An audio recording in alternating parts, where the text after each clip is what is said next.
Good evening, folks, and a hearty welcome to our drive-in theater. We have a wonderful evening's entertainment lined up for you, one that will provide several hours of pleasurable relaxation and diversion for you and your family. Did you fail to dress up for tonight's show? No tie, an old shirt and slacks, a house dress? Well, don't give it a thought. We're glad you came as you are. We just want you to enjoy yourselves. Don't forget to visit our refreshment center during the intermission or any time. You love the tasty array of snacks we have to offer. So will the youngsters. Everything is quality and so good. We hope you'll make this a weekly visit. Bring the family. Bring your friends. There are always wonderful new pictures to see, delightful snacks to nibble, a gay, pleasant evening for all. Oh, a word of caution. Don't drive over 10 miles an hour in the theater area for your safety's sake. And Mom or Pop, go with the kids when they leave the car. We hope you have a wonderful time. Come back soon.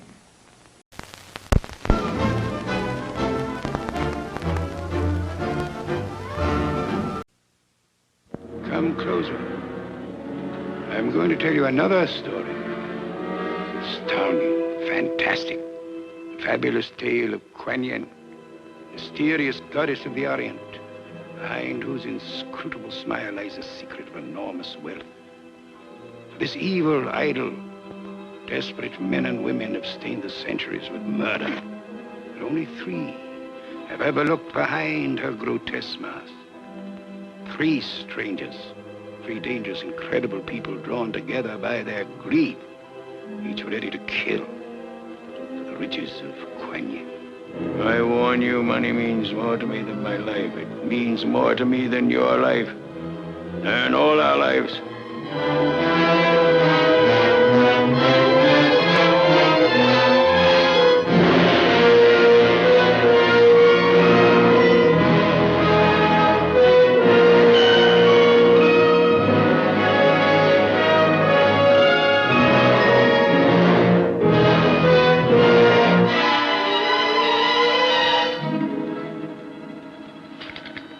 Why didn't you do it?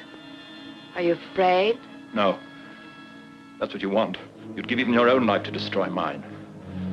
There's a legend that at midnight on Chinese New Year, Kuan Yin will open her eyes and her heart to 3 strangers. This happens to be the night.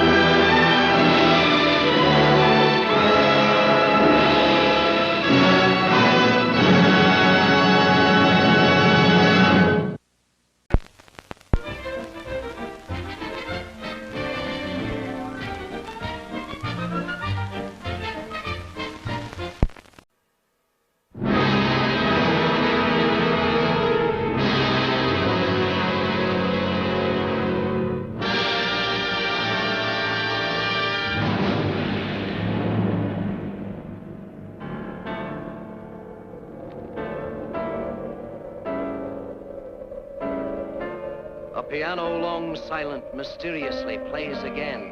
Its weird and ominous chords filling a bedeviled house with stark terror. A concerto of death, macabre music of a dead man, played by a hand that returned from the grave to wreak vengeance on his betrayers, marking each for murder as it strikes with inhuman power. A horrifying monster that takes its evil commands from beyond, that cannot return to the tomb till it completes its mission of destruction. Hillary, listen, listen. Can you hear it? The piano. It's the hand playing. It's the hand. You were right all the time. It was Ingram's hand that committed murder. I found fingerprints of identical pattern in the library, in the hall. Even on the window pane in your room, Signorina. You mean the same hand? I heard what they said in the garden. I couldn't help but hear. It's a lie. You're lying. I'm not a liar. But you are a coward. You don't want to hear the truth. Let's get away from here, Bruce. We're not under arrest. What can they do if we just disappear?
Okay, men, unload and get to work.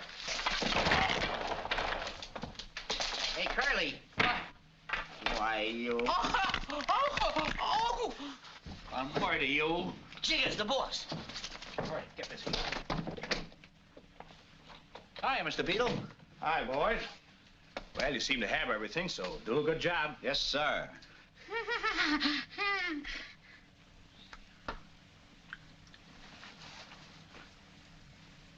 Say, you sure you men are experienced paper hangers? Experience? Sure we are. You go right ahead. You won't know the joint when you get back. The master wishes to see you. Oh, the professor? Sure, sure. You wanted to see me, Professor? Yes. How soon will your men be through? I have important work to do. Oh, they'll be through in a jiffy. I've got 3 good men on it. Good. What size hat do you wear, may I ask? Oh, a hat?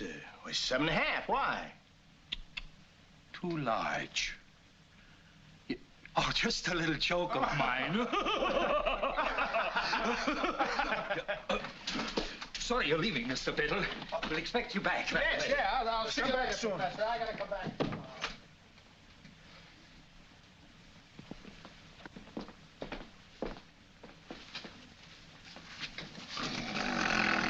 It isn't safe to have Igor in here, Nico. Take him to his room. Yes, master. May I ask why you had him brought here? Because through Igor, I'm going to become famous. Igor, the beast of the jungle, is going to have a human brain. He would have one tomorrow if I could find one small enough. What size hat do you wear, Nico? 6 3/4. Oh, not quite small enough, Nico. Too bad. Yes, master. Too bad. Oh! Oh!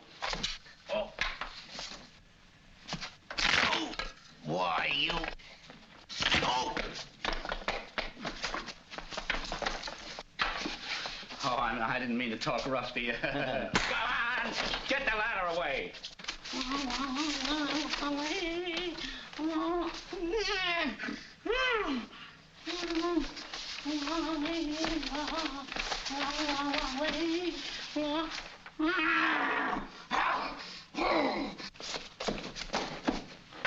bubble brain, stand that plank up out of the way.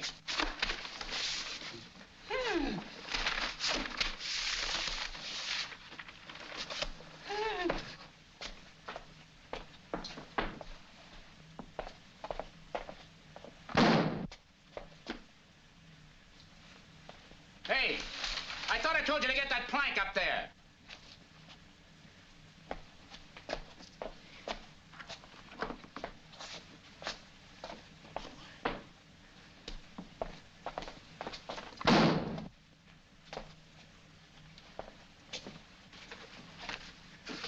Wise guy, I'll plank him. I can see if I want anything done around here, I gotta do it myself. Oh, Larry, come here. I got something special for you. Yeah? What is it? This. Why? Oh. Hey, we better get busy. He's plenty sore.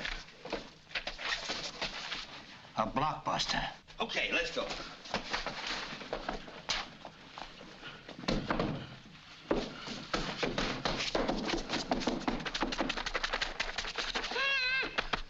Hey, that pace is lumpy. Say, this wallpaper's got eyes. The pace looks like Mo. It is, Mo. Yes, it is me. Get busy, you jugheads. We got a lot of work to do. Now, go on. Go on.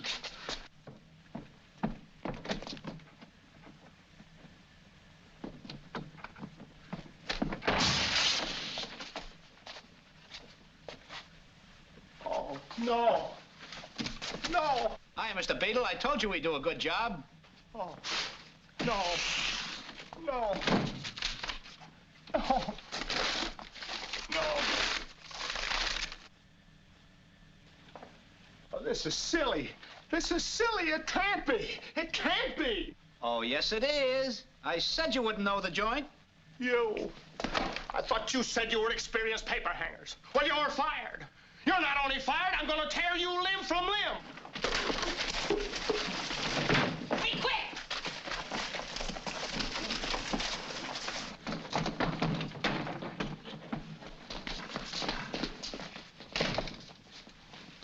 Oh, a swap shop.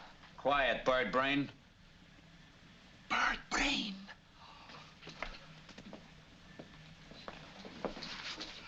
Beautiful. Gentlemen, I'm Professor Panzer. I can use you. Fine. We can use a job. We just resigned. Oh, perfect. Yeah. Perfect. Somebody's nuts around here. It ain't us. Oh, no, the heart does not matter. It's the head. The head. Maybe he's a headhunter. If he's a headhunter, he's hunting small game.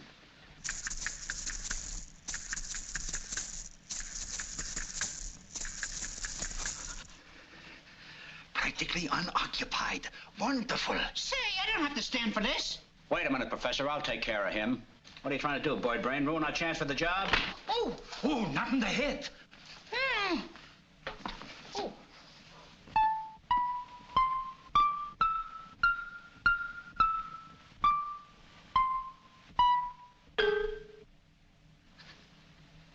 Wait a minute.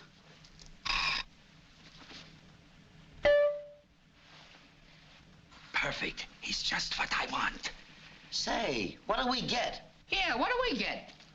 Gentlemen, if you remain here, you will be surrounded by luxury as long as you live. Oh, boy. Oh, boy. Suppose we don't live long. Quiet, stupid, or I'll knock your brain out. Did you hear what he said? Silly, wasn't it? Yes, silly. Come with me, gentlemen. I'll show you to your rooms. Well, gentlemen, here are your quarters. Oh, 2 bits apiece. I trust you'll be comfortable. Boy, what a beautiful joint. It's locked. How do you like that?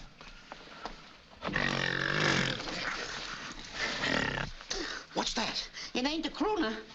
I don't like this setup. How did we get into this thing? The man liked my looks. And he said he would keep us in, what's that word? Luxury. Luxury, as long as we lived. As long as we... let's get out of here. Prisoners. Wait a minute. Let me try this. Look out, I'll get it down. No use, it's too strong. We gotta find some way out of here. There's no telling what the professor's got roaming around this house. Yeah. The doors are locked, the windows are barred, and I don't like it if you ask me. Well, nobody asked you. Yes, sir. There's liable to be almost anything running around in here. Not that I'm scared, mind you. Panzer can't bluff me. I don't scare that easy, that's all. Me either. It's silly to be scared. Yeah. Sure. Boy, am I silly. Don't breathe down my neck. I don't like it. Oh. It's all right for you to do it. Do what? Breathe down my neck. Onions, too. You're crazy. Stop it. You tickle me. Who? You. You're both nuts.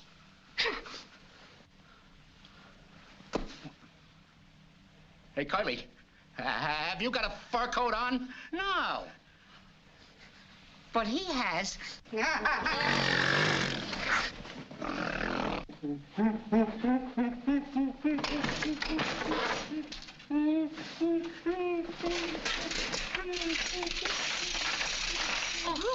Take it easy, help!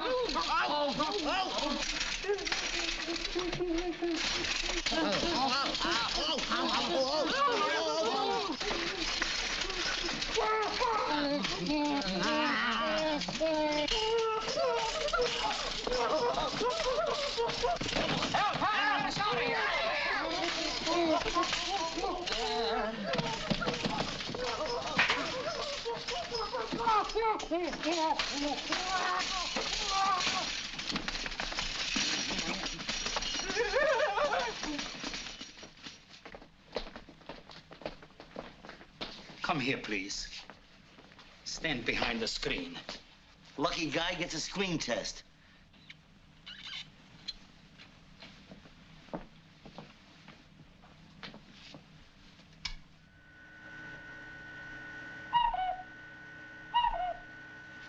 It's a bird. Sure, a bird in the head's worth two in the bush.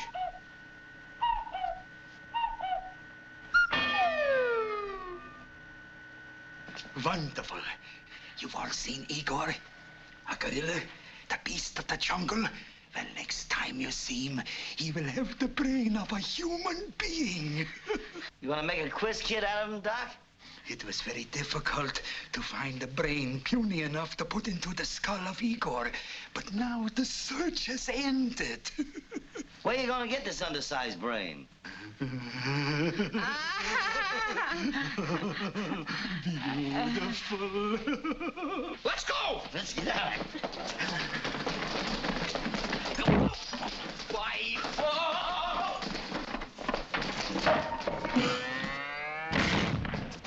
Ouch! Ouch! You fall down.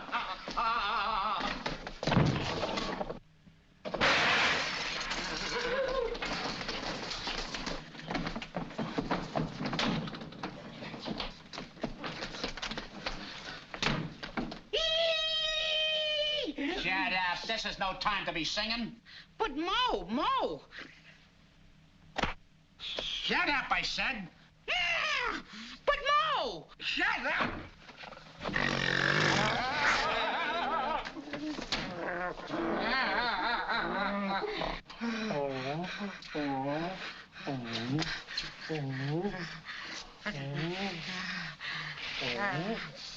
I bet you do that to all the boys, especially if you're going to get their brain.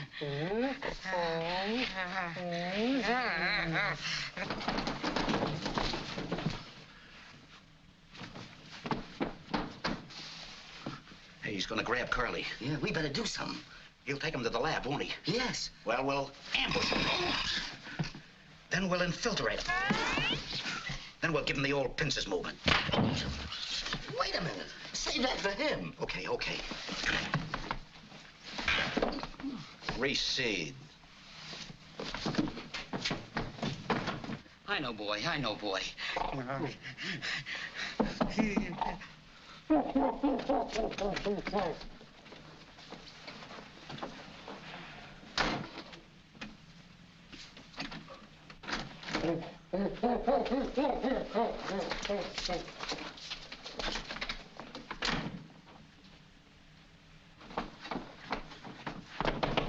Who is it? It's me, Curly. Open up. Yeah, monkey, what did you bring that ape in here for? Get him out of here. No, he's my pal. 5 o'clock shadow. Remind me, you gotta shave in the morning. They're locked in the laboratory, the fools. I'll use the secret entrance. Get the gun. Yes, master.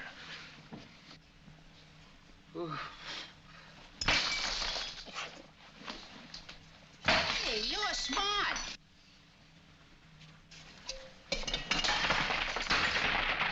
Hey, cut it out.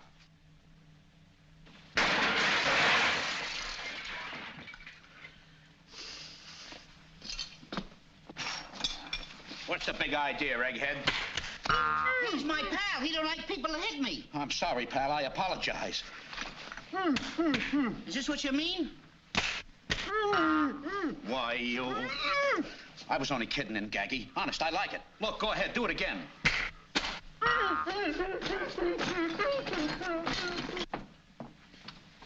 Now I'll fix them.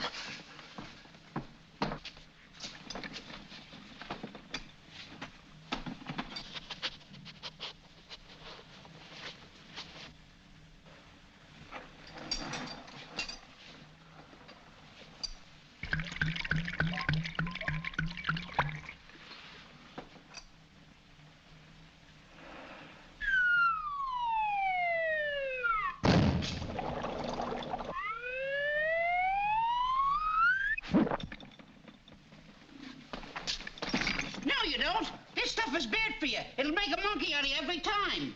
Listen to that monkey talking.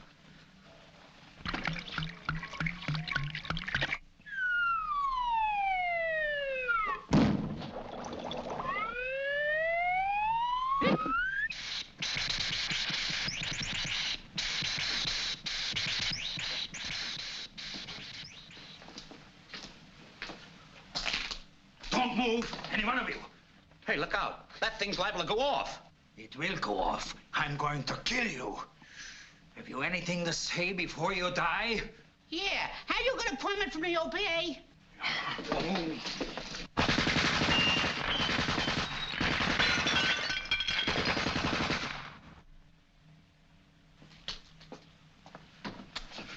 Oh, Igor! Igor! Igor! No, no!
You are cold. Oh, thank you.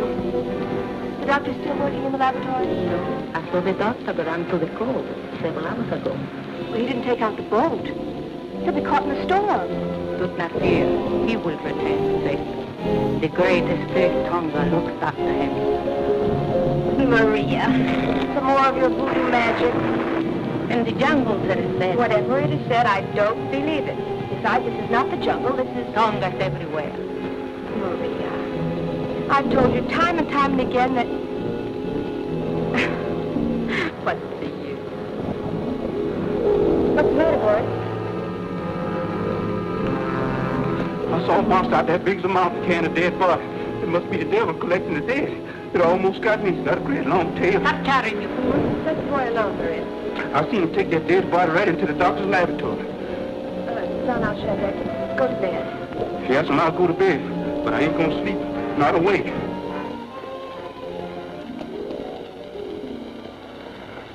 He's been dead about a couple of hours. There's no time to lose. Take the vacuum lever at the pair of panic.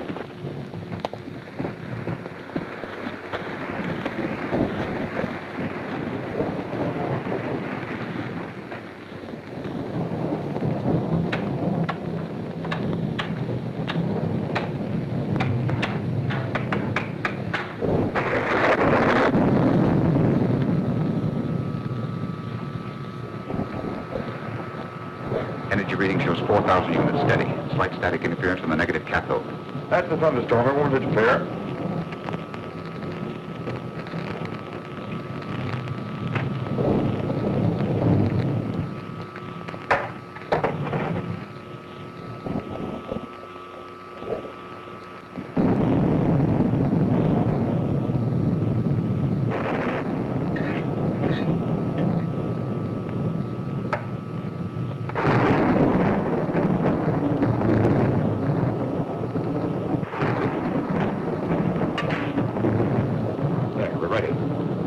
sulfate about a third, practically neutral. Increase the electronic energy to 5,000. I did, sir. What would I do without you? If this experiment successfully, you'll be the most famous young doctor in the world. I'll be satisfied to bask in your reflected glory, sir. If, as you say, we are successful. I devoted my whole life to making it work. Our experiments have been very encouraging. It's a far cry from that to the real thing. Yes, I know. We're not ready yet to bring a man back to life. I couldn't lose this opportunity. He was washed ashore right at my feet. He was evidently one of the crew of that ship the Coast Guard reported sunk. Yeah, probably. Ideal form of death for our purpose. We couldn't ask for a better chance. Here.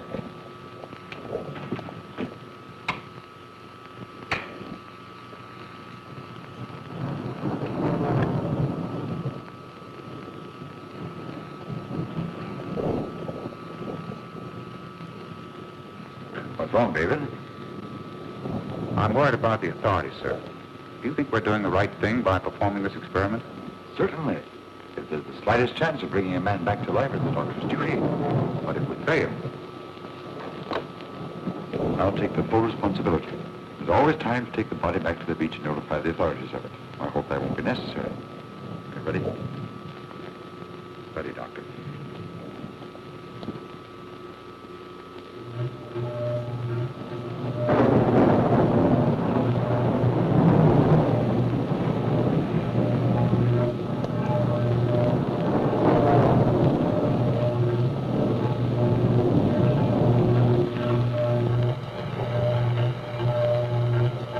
Reflex muscular reaction induced. Now for the full charge.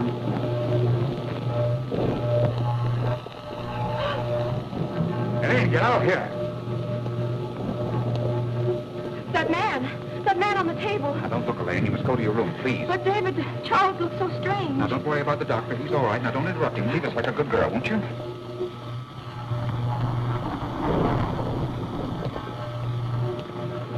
Doctor, full charge. Yes.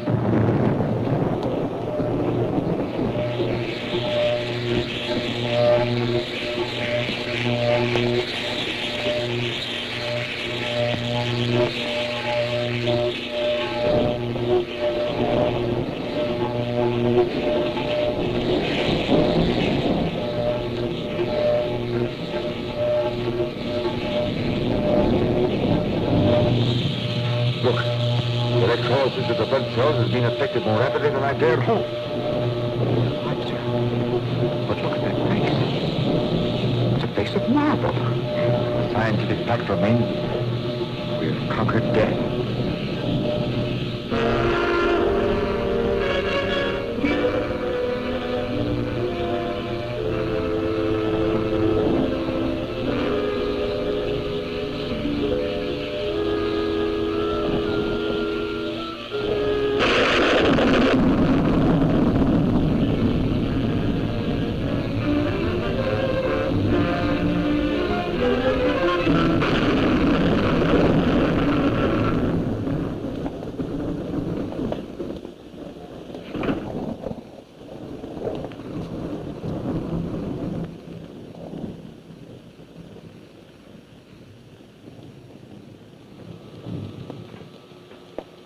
Dead.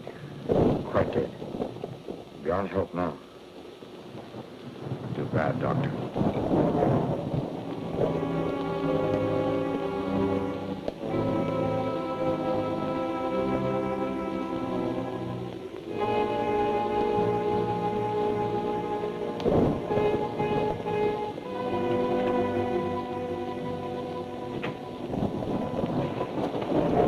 Do you think we were seen, sir? No, I don't think we were. Stop worrying, my boy. Stop worrying. I can't help it, sir. It's a pretty serious business. If it were found out, it might... Call for the Coast Guard took care of everything. I hope you're right. Now, look here, my boy. We've really done nothing. The man was dead when I found him. Just as dead as when we left him there. As to what happened in between, suppose it were found. I don't know, sir. Now, dismiss it from your mind, my boy. Good night.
What happened tonight? That man on the table. What were you and the doctor doing? You shouldn't have come in there, Elaine. Why not? Well, because the doctor's on the verge of a great discovery, and he mustn't be disturbed. That's not the reason. Not the real reason. It would be better if you forgot what you saw. But I can't. I'll never forget the look on your face when you saw me standing there. You were like a criminal, caught in the act of murder. Oh, David. David, you must stop it. Whatever it is he's doing is wrong. I feel it. I've sensed it for months. It's something sinister, frightening. David, you must stop him. I can't.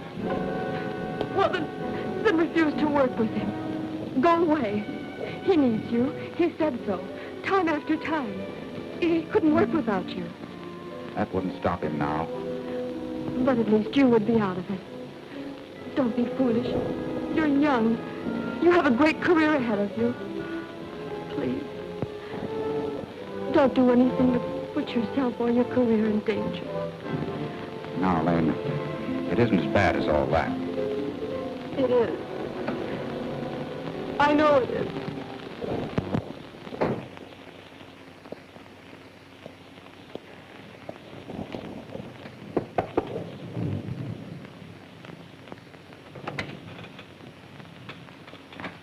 Elaine, darling.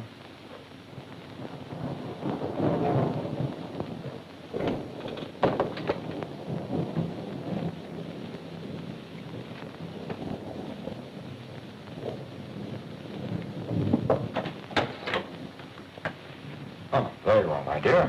I wanted to say good night. Well, I had a headache. I couldn't sleep. Oh, that's too bad. I'll get you an aspirin. No, I'm fine now. Good night, David. Good night. Good night, David. Good night, Doctor.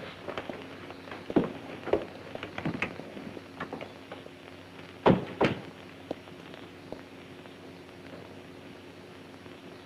sure you don't want an aspirin? No, thanks. I'm fine. Good night, my dear. Good night, Charles.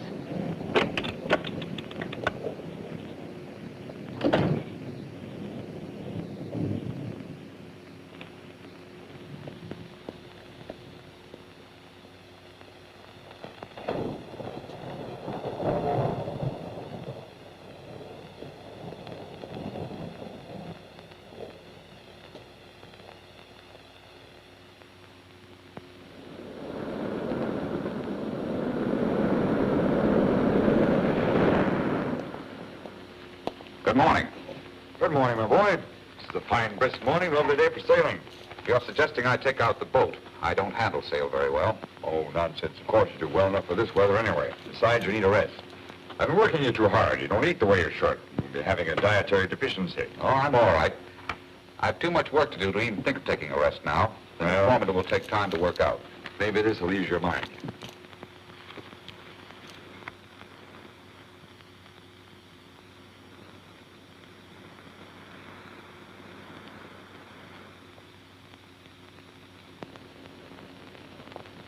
What'd I tell you?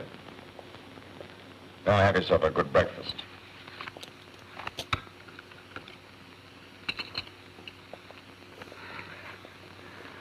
I don't think that woman likes me very much. She always gives me a dirty look. Oh, she's a strange sort of person. Devoted to my wife almost as much as that dog Brutus. She's always practicing some mysterious sort of jungle rite. I don't know how Elaine puts up with her. Do you suppose she had anything to do with this? I found it under my pillow this morning. I would be a bit surprised. Maria seems to take an interest in you, my boy. This is known in the jungle as Quandreva. Quandreva? Yeah. Third goddess of Vita. Head, heart, hand, and all that sort of mumbo-jumbo Tamil stuff. I lived in the jungles long enough to find out what these things mean. It's supposed to make you fall in love. But I'm already in love, sir. You are? With whom? A girl from home. Her name is Linda Sinclair. We grew up together. Huh? Why didn't you tell me? That changes my diagnosis completely. Diagnosis? Yes, I thought you had a dietary deficiency. Isn't that at all? It's a Linda deficiency. Maybe so. Well, I'll prescribe for that later. Right now, I've got to go into town and see about getting a new Westcott meter to replace the one we burned up last night. Can't continue work without it. Tell Lane I'll be back by dinner time, will you, all right? Right. That scar from my operation, my hair covers it completely. It's wonderful, isn't it? I wish the pain was completely gone. My little one tossed all night. It was only a little headache, Maria. Have you told the young doctor? David? No. He's always buried in that messy old laboratory. I believe he's been avoiding me lately. He will no longer avoid you, my lovely one. Maria has arranged that.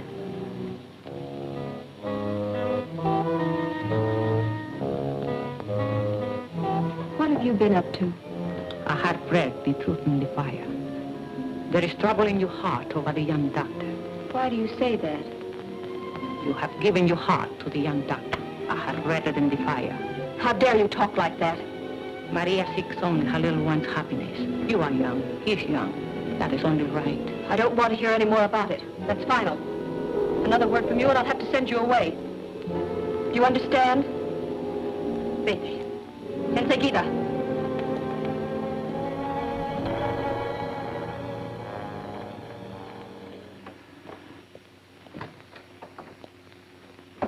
I'd like to speak to Dr. Randolph. He ain't home, sir. Mrs. Randolph, then. I'm Inspector Norton. Police? Uh-huh. Homicide Squad. If you're looking for homicide, we ain't got none. We don't have to look for it. It usually looks for us. Yes, sir. I'll tell Miss Randolph you're here. All right.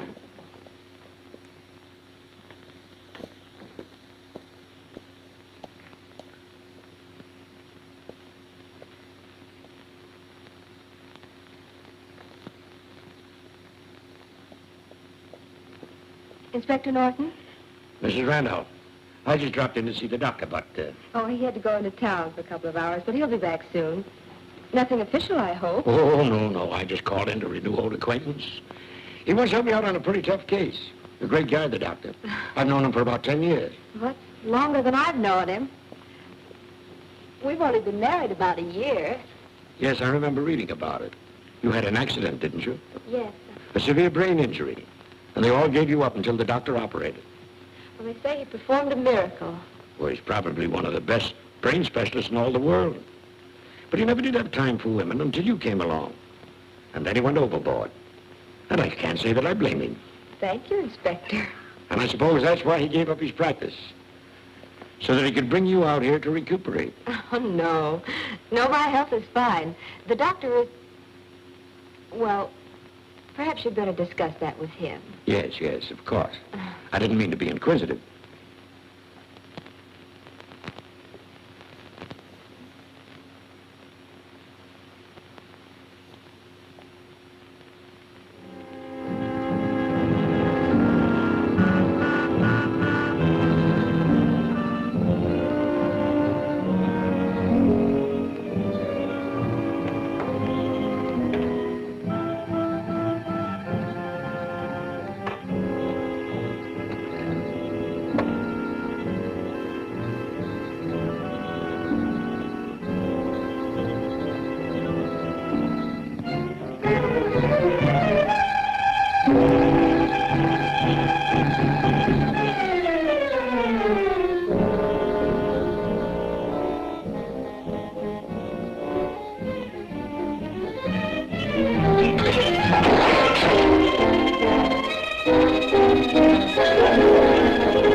Maria. What's happened? I don't know. Looks like she fell down those stairs. Was she going to be all right, David? Yes, I think so.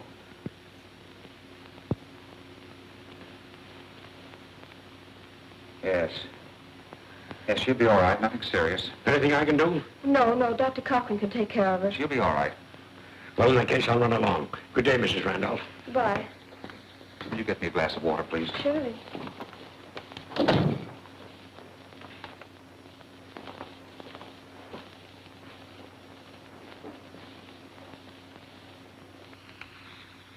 Take it easy, Maria. You're not hurt. The fetish. You have destroyed it. Fetish? Vidra will not forgive. There will be a calamity in this house. Death, violent death. This is the curse of Vidra when the fetish is destroyed. It is you who must pay the penalty. You try to destroy the magic of Vidra.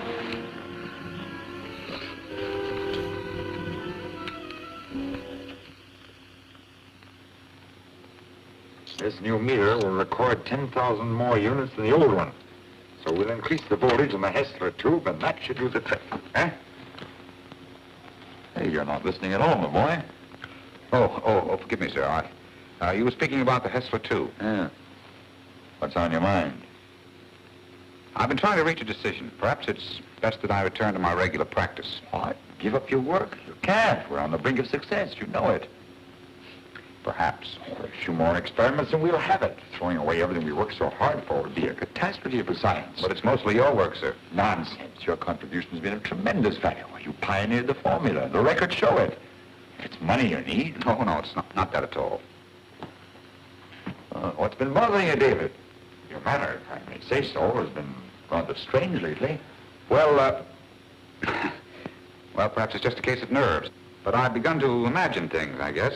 Even to misinterpreting intentions. Precisely. You know, for a moment you had me going. Why, I wouldn't think of losing you now. Let's forget it. Just as if nothing had happened, eh?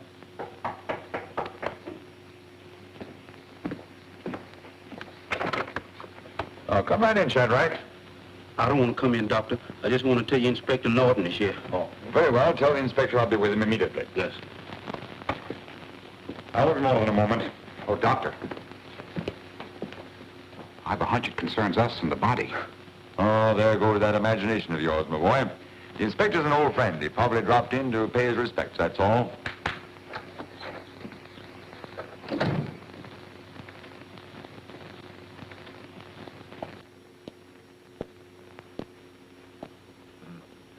My little memento's intriguer, I see, Inspector. How are you, Doctor? Couldn't be better. You, Norton? Well, to tell you the truth, not so hot. Well, with your physician, I'd be very glad to give you a free physical examination. I'm not here for medical advice. No? No. You did me a great favor once, Doctor.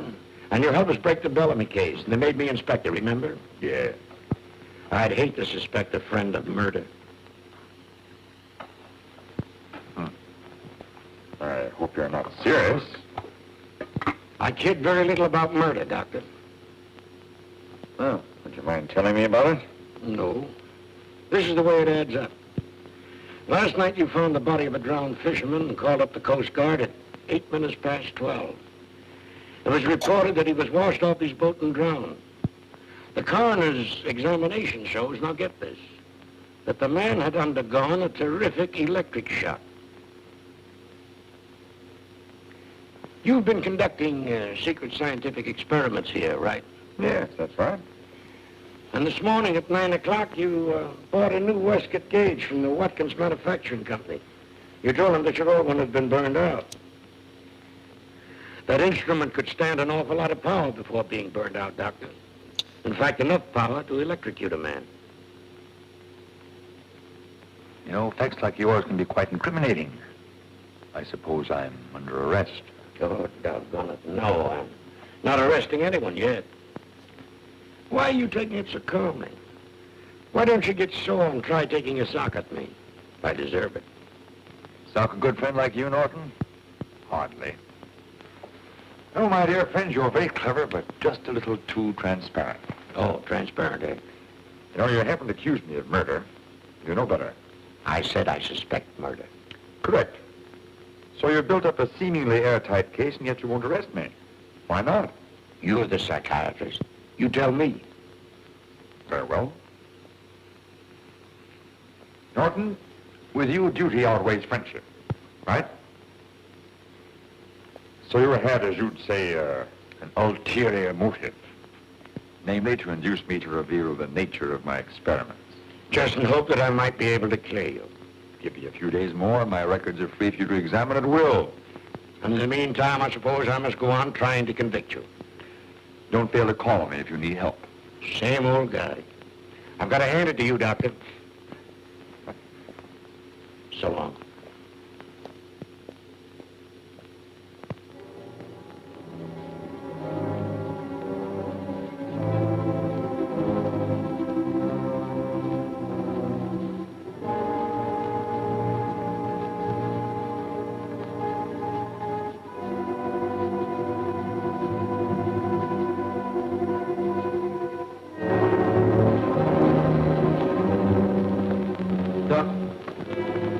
o'clock. I've been looking all over for you. Dr. Brown want to see you. Is he still working? Yes, sir. In the laboratory. He said come at once. It's very important. Thank you, Shadrach. Yes.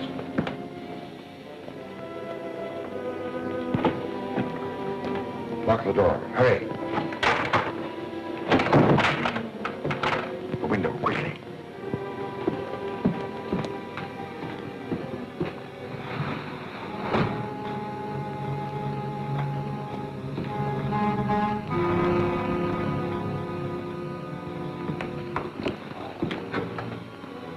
Brutus. Yes, he's dead. How'd you do it? Same method we used with the others. He didn't feel a thing. But what could have made you do this? You know how attached Elaine is to him. Brutus is the ideal subject. He's the largest animal we could find. Supremely intelligent. It's exactly the subject we need at the moment. Elaine will get him back.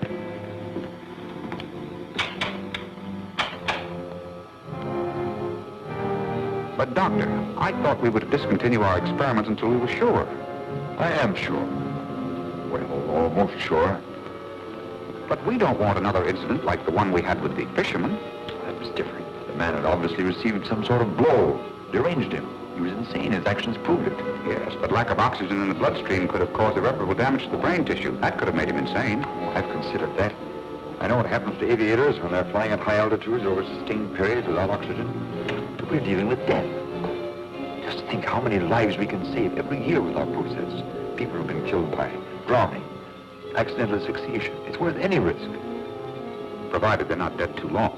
Yes, and every moment that passes now endangers our chance to bring him back. All right. I have 100 cc's of the revised formula ready. Good.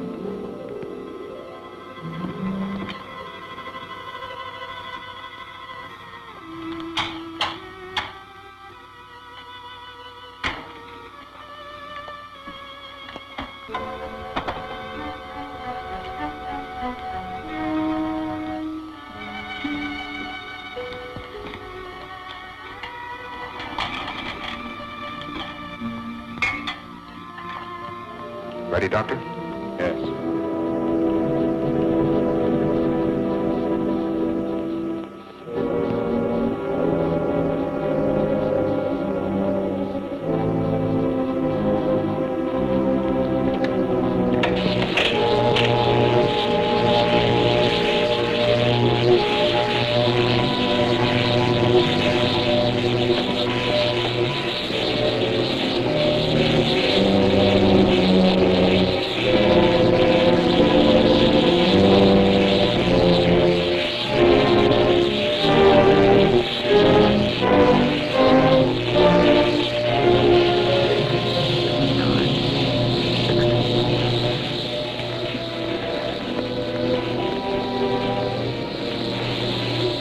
Another 10 seconds.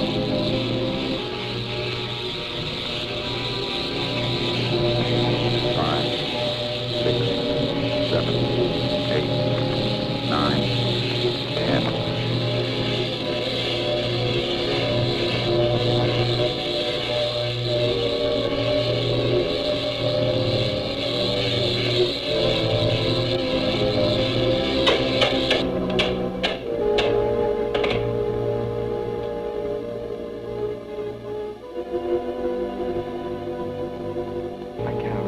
Wrong. There's no reason for failure. I'm sorry, Doctor. Perhaps we're just not ready. Our minds will be clear in the morning. We'll go over every step carefully. I'm sure we'll find the answer. Poor Brutus. I'll never forgive myself. Let's find some way to keep it from Elaine.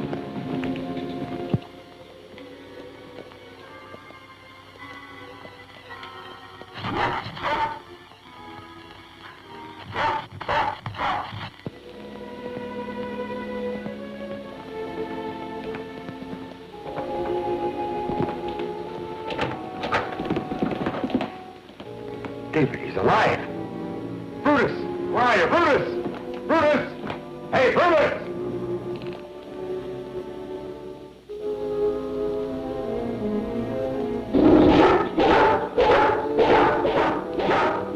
Easy, Brutus.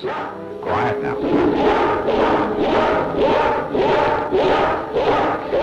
Here, boy. Don't touch him. We're near him. But we've got to. He's in no condition to be let loose. Here.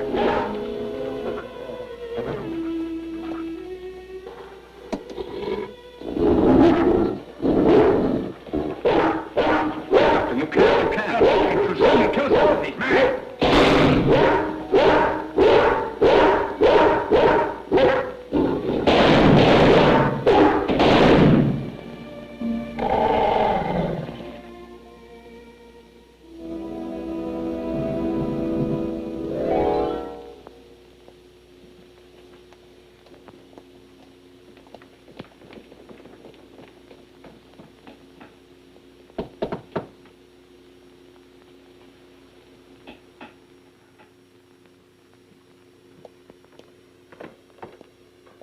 Brutus! Here, Brutus.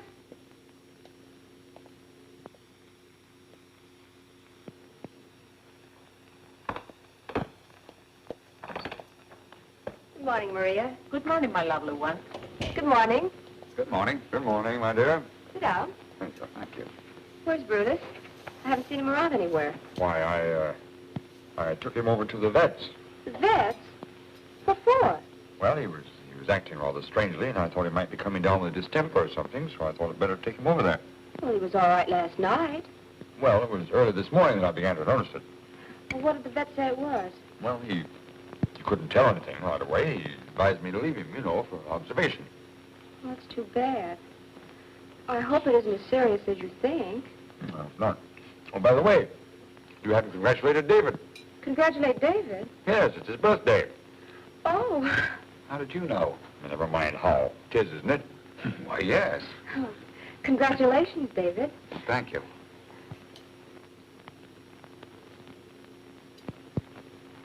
Any happy return. Thank you very much.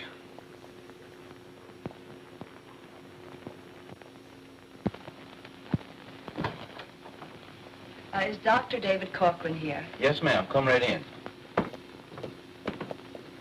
Just put them down here, please. Just a minute. I'll tell him you're here. Thank you. Thank you, ma'am. Linda! Hello, darling. Well, what a surprise. Surprise? Yes, what brings you down here? Darling, I decided to come down for your birthday, even before your telegram arrived. My telegram? Why, yes, How's that for a birthday present? Just a slight case of forgery. It was I who sent the telegram to Miss Sinclair. Oh, so that's it. You see, David's been working pretty hard lately, and as his physician, I've been worried about him. So I simply wrote a prescription on a telegram. And the cure is instantaneous. Oh, come here, my dear. I want you to meet David's fiancée, Miss Sinclair. My wife. How do you do? I'm so glad you came, for David's sake. Now, perhaps he'll smile for us once in a while. Why, Doctor, you should have called for me sooner. He has such a lovely smile, too. Well, David, you better take Miss Sinclair up to her room, the one across from Elaine's. Yes, sir. Your breakfast is waiting for you. You must be hungry after your long ride. I am, and I won't be a minute.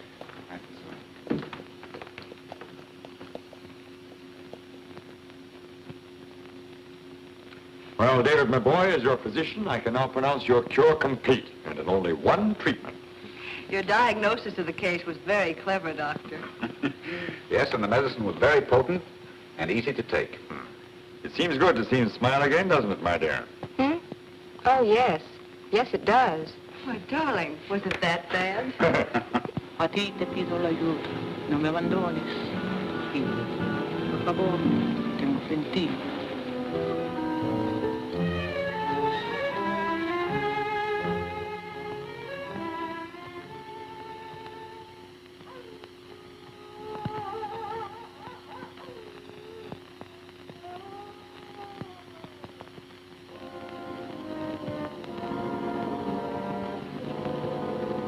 What was that? What, my dear? It sounded like Brutus.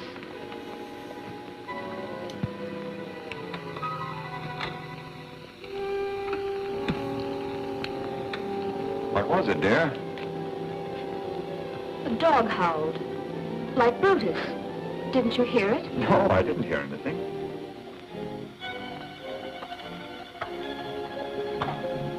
You heard it, didn't you, David? No, I didn't hear anything either. Must have been your imagination, dear. That's funny. I could have sworn I heard Brutus. Well, I'm sure I heard that. It reminds me it's way past my bedtime. I'm sure it must be past yours too, my dear. Good night, darling. Good night, dear. Good night, my dear. Good night, Charles. Good night, David. Good night.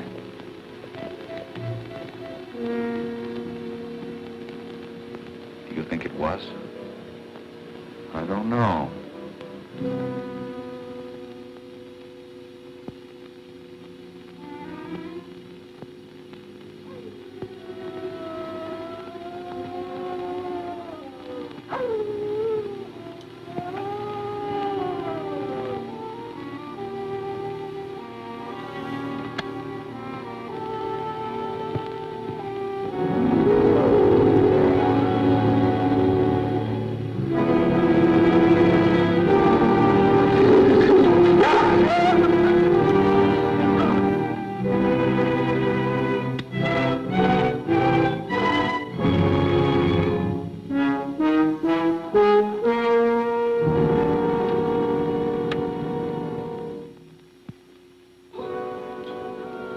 What is it? Where? There. Well, it was right there, snarling, about to leap at me. What was? A dog. A monster dog. Came right through the closed window. He had a mad gleam in his eye. Was frothing at the mouth. Well, perhaps you'd rather sleep in my room, Peter. Oh, yes, I would.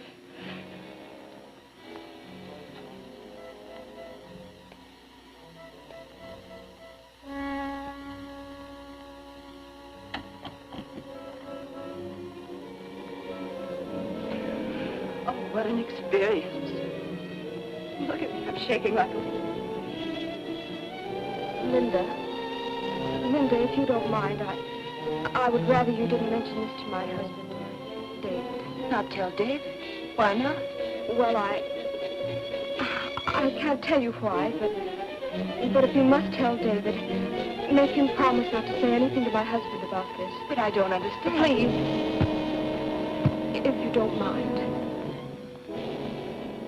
Well, all right. Thank you. Good night. Good night. Good night.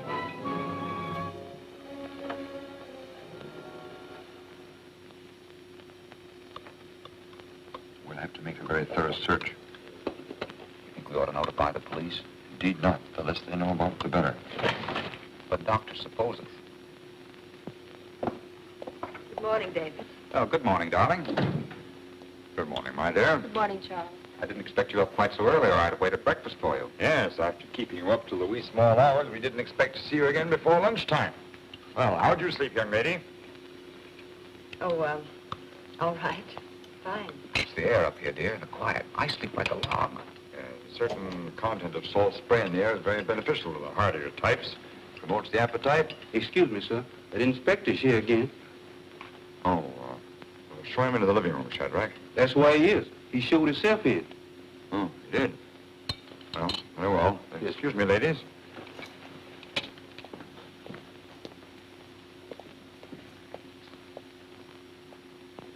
Well, just in time for breakfast, Inspector. Breakfast, huh? Why, I had breakfast over 3 hours ago. Well, you are an early bird. Was there some special worm you wanted to catch? Mm-hmm. But in this case, the worm is a dog. A dog? Yeah. Your dog. Where is he? Well, he's at the vet's over in the village. How long has he been there? Oh, almost a week, I guess. Why? Well, it couldn't have been him, I guess. Although some of the farmers around here are pretty sure that it is. They've been finding their stock dead, their throats torn, and the animals drained of their blood. Hemomania. Blood craze. Something is missing from the animal's blood, and he attempts to satisfy it by the blood of other animals. Is that fact or superstition? Oh, plain scientific fact. How do you account for this, then? One of the men swears he fired 3 bullets at that dog and they went right through him but didn't have any effect. He just turned around and walked through the closed barn door. Explain that, would you? I wish I could. Look, Norton, science is popularly supposed to have an answer to everything. But who can say where fact ends and superstition begins? Hemomania. The blood craze. Oh, I'm sorry to interrupt your breakfast, Doctor. Oh, that's all right. Goodbye. Goodbye.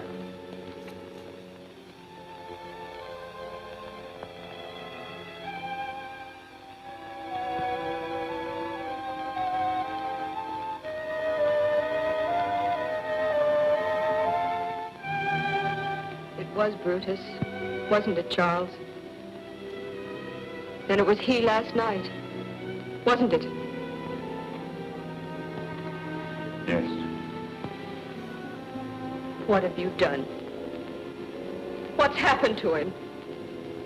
Well? It was an experiment. Something went wrong. I don't know what. Now he's... Oh, I don't know. How could you do such a thing? How could you? It's inhuman! Fiendish! Forgive me, please. Darling. But I want you to take me home. Today. Oh, my darling, you just got here yesterday. I know, but I don't want to stay here. I don't want you to either. What's happened? I had a frightening experience. What do you mean? A mad dog came into my room. Came in right through the closed window. If it hadn't been for Elaine, I'm sure he would have killed me. Oh, it was terrifying and spooky. And when Elaine came in, vanished into thin air. Linda, are you sure you weren't dreaming? Oh, you know, after Elaine, didn't she heard a dog howl last night? Perhaps that was on your mind. No, it wasn't a dream. Oh, darling, let's go home, both of us. I'm scared. All right, I'll take you.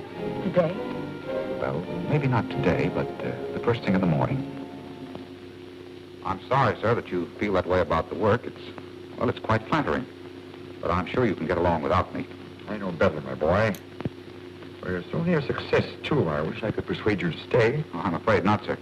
You see, Linda has to go home. It's very important. Well, but that important, I suppose Linda has to go home. I don't see why you can't stay. Oh, it concerns David, too.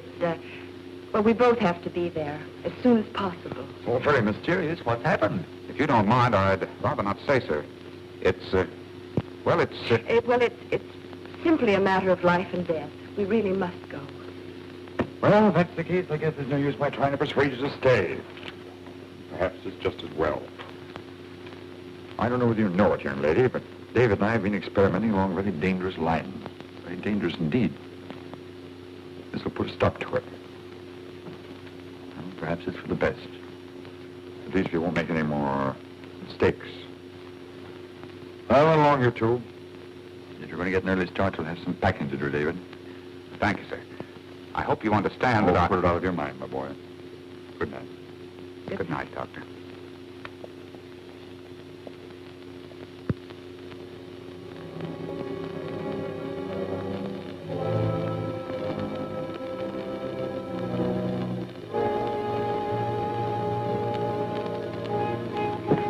Oh, David, I'm so glad. Thank you, darling. Good night, dear. You'll be all right, honey? You're not nervous? No. Well, I'll leave my door open in case anything should happen. Just you. Good night, darling. Don't forget to pack.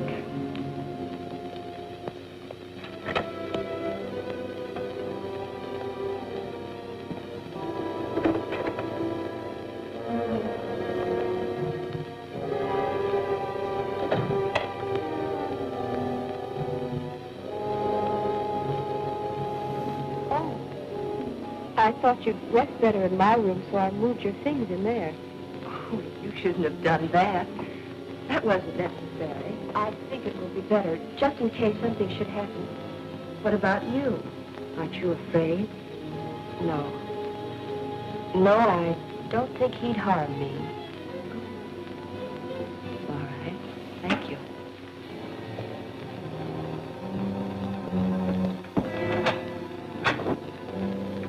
Do you mind if I close this? Not at all. Please do. Turn off the light, will you, please? Good night. Good night.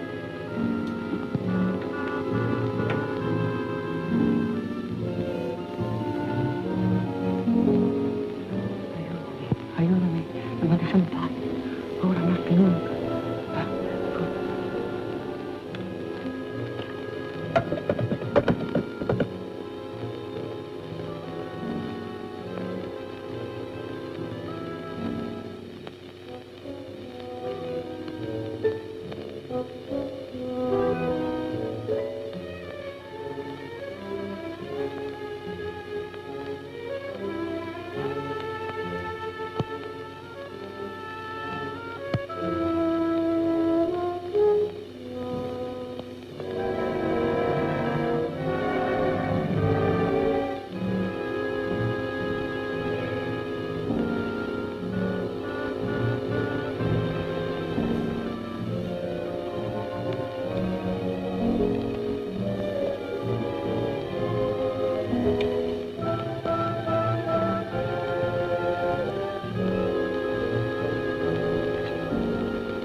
I'm sorry, sir.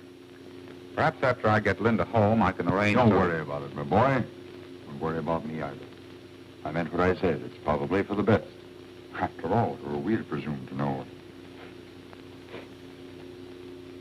You smell something burning? Yes, it doesn't smell like wood, though. It's more pungent. Acrid. Chemical.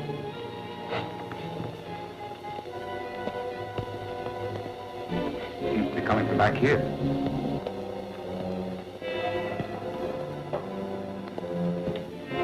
In here.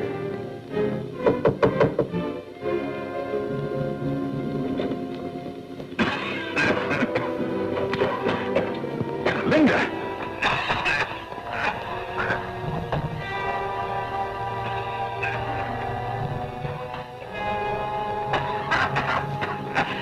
Linda! Linda, where is she? It's a lady. Quick, fire. They're deadly.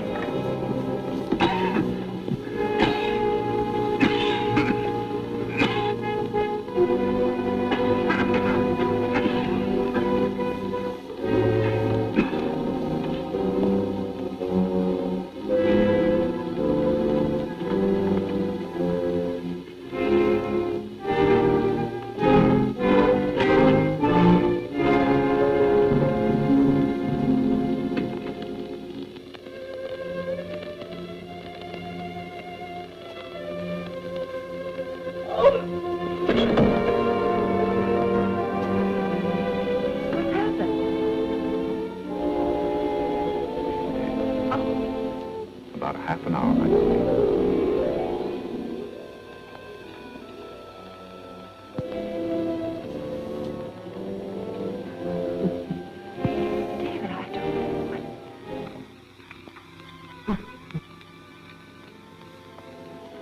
Control yourself, Doctor. You've still got a chance to save her. What chance? We've done it before, we can do it again. Now pull yourself together. I need your help. No. Why not? Wait, David. That man on the beach. You remember what happened to him? He wasn't of this world. He was neither dead nor alive. I'd rather she were really dead than that way. Superstitious rot. You, a doctor, you know that's not so. There's more to it than anyone knows. Any man is given to know. Listen, I worked out the formula. I've corrected it. If you've lost faith in yourself, I haven't. If you won't help me, I'll do it alone.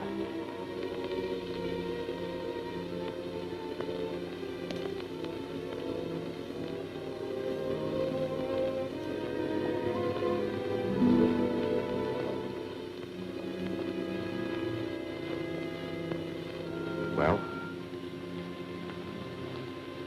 All right, Darren. If we fail, I shall have died with her anyway. But what are you going to do? Just a moment, darling. We've no time to lose. All right, Doctor. Prepare the formula. That's more like it.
Are you sure you're all right, Doctor?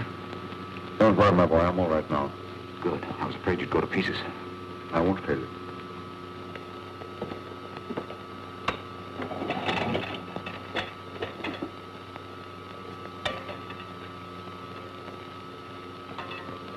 Ready, Doctor?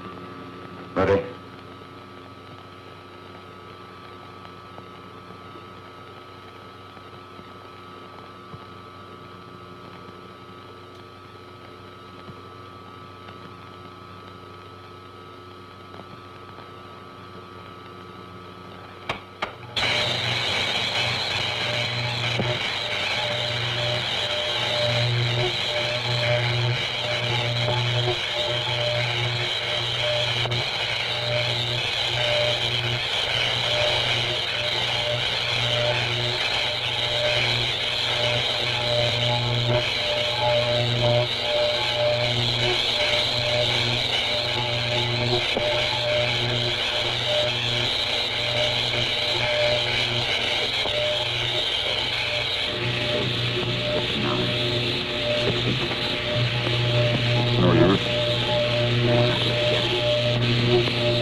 it won't work.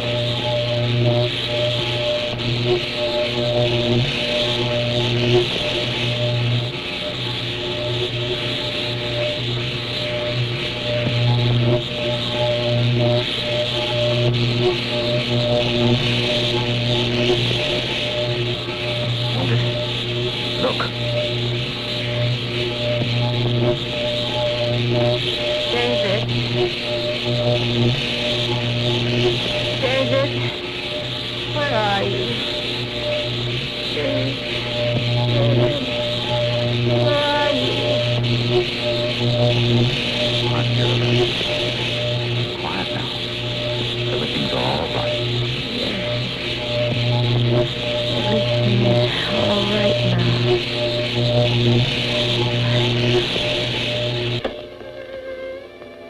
David's here. Everything is all right now.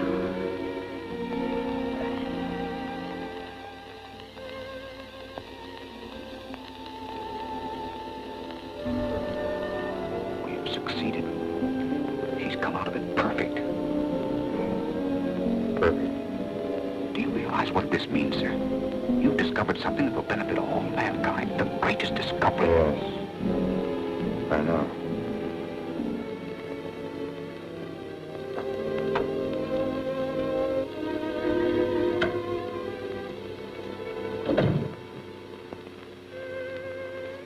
She's in love with you, David.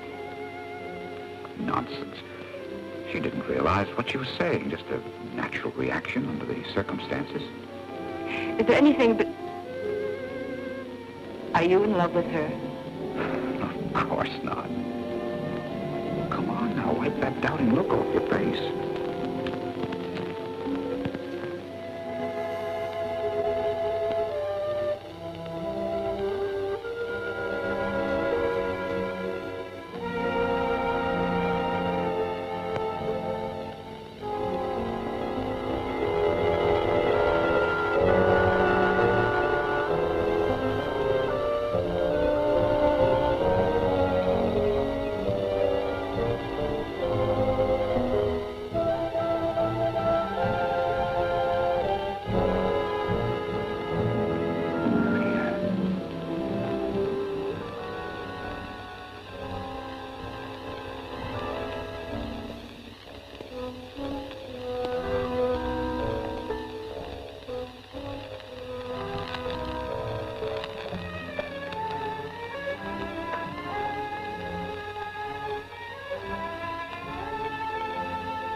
Sir, I hope that you don't think that I... Smell it. It's the root of the Tarishi plant, used in the voodoo death ceremony. Maria? Yes, Maria.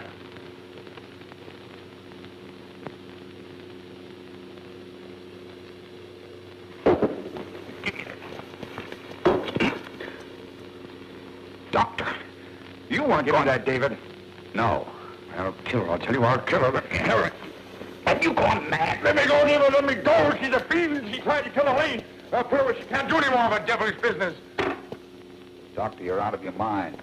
This is no solution. David, I wish you'd learn to mind your own business. Is anything wrong, sir? No, Shadrach. The doctor's just a little upset. Come on, Doctor. I'll take you to your room.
for you, ma'am?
Look, boys, will you get your pictures and get out? Okay, Steve, okay. Just one more and I'm through. Are you sure nothing has been moved? No, that is just how I found him. Have you any idea who might have done this? I don't like to say it, but... But what? Well, a few hours ago, I had the master and the young doctor arguing in here. My mistress' name was mentioned. I looked then. They were struggling over that knife there. Did you see Dr. Cochran killing? No, I went quickly to my room. I was frightened. What were they arguing about? Well, the master had found out that the young doctor and my mistress... Oh, I see. Same old story. Say, Jeff, will you get a good set of fingerprints off that knife and we'll wash this up in a hurry? Okay. David, who could have done this terrible thing? I wish I knew. Poor Charles. It's dreadful. Dreadful. Now, Elaine, don't give way. Now, you mustn't tax yourself. You've been very ill. Dr. Cochran, I'm going to ask you to take a little trip down to headquarters with us. Why, certainly, Inspector. Inspector, do you have any idea as to who did this? We have a pretty good idea. All right, Scotty. Oh, here, wait a minute. Well, you don't think that Dave... No, we don't think. We're practically sure. Let's go.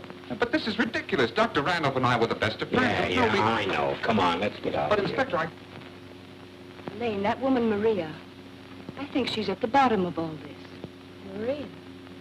Why, she worships me. She wouldn't do anything to hurt me. No, but she'd do anything to keep you from being hurt. Yes. I guess so. I know it. David told me that it was Maria who caused your accident. It's impossible. Oh, she wouldn't. No. She didn't know you were sleeping in that room. She wanted to kill me. That dog. Somehow I feel she must be connected with that, too. Why? Why would she want to kill you, Linda? Perhaps she knew more than Dr. Randolph did about you and David. I can't believe it. Well, I'm going to the police right now.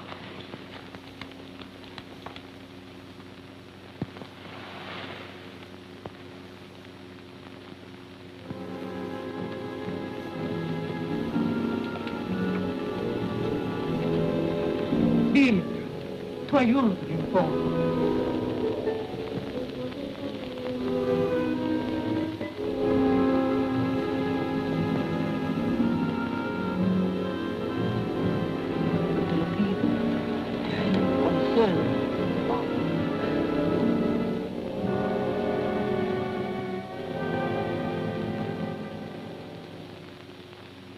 But what have fingerprints got to do with it? You'll find out. There they are, Chief. They match perfect. Thanks.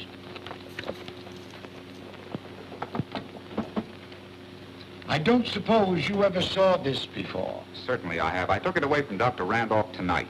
And gave it right back to him, between the shoulder blades. That's ridiculous. That's my version. What's yours? Now listen. Dr. Randolph had found out it was Maria who had caused his wife's accident. He was going to kill her. After a struggle, I took the knife away from him and took him up to his room. That isn't what Maria tells me. Maria, what does she... Maria. Linda. She's alone with her. I've got to get back. You're not going anywhere. No.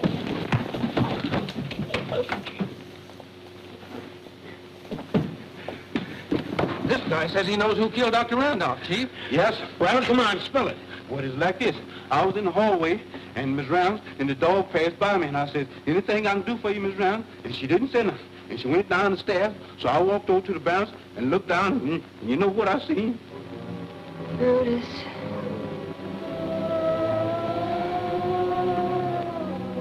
Brutus.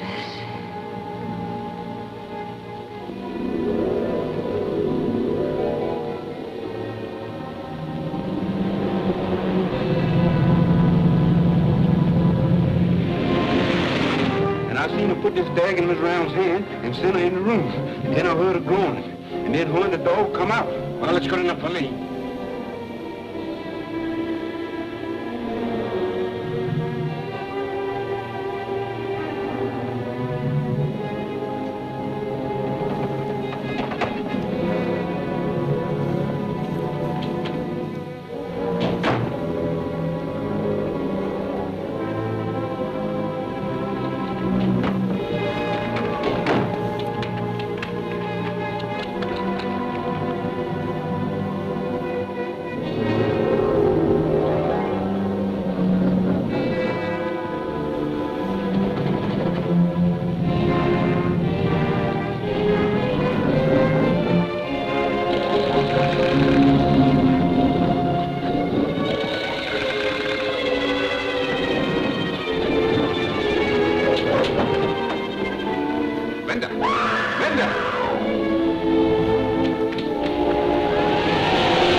What's wrong?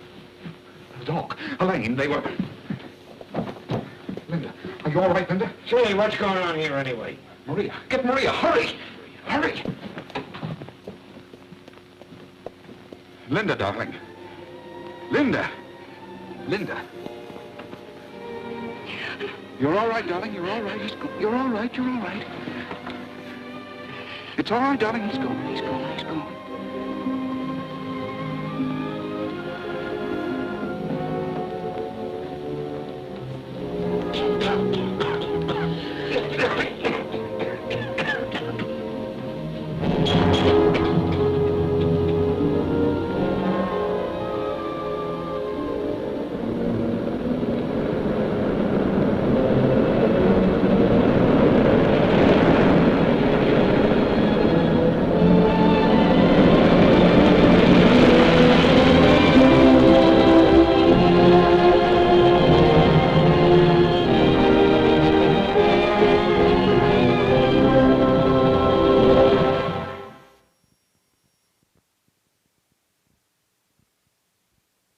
And now, before the next show starts, let's enjoy an intermission.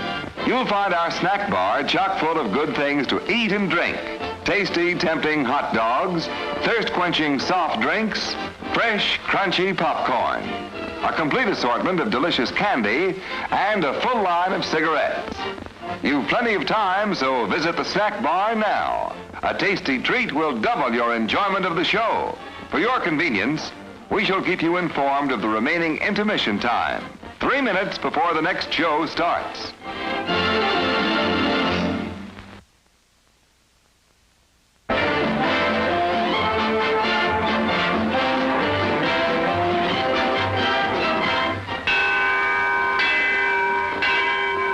You still have time for a tempting snack.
Open during the show.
Margot, it's only me. Why didn't you answer when I knocked before? You frightened me, Paul. What are you doing here? Well, I only came to walk home with you. Don't you realize the streets of Paris aren't safe after dark with Bluebeard still at large? Johnny, the Bluebeard didn't get you. Where were you? What are you trying to do? Drag me to my grave? Constance, it's already as dark as pitch. Lucille, will you hurry? Do you want us to leave and let you walk home alone? Coming, Babette. But you needn't have waited for me. Do you hear her? As if she wouldn't be scared to death to walk alone on the streets these nights. Where do you suppose it is the police haven't caught him? Whom? Whom? Why, Bluebeard, of course. Who else is all Paris terrified of? Oh, Bluebeard. I'd forgotten. Come on, I want to get home.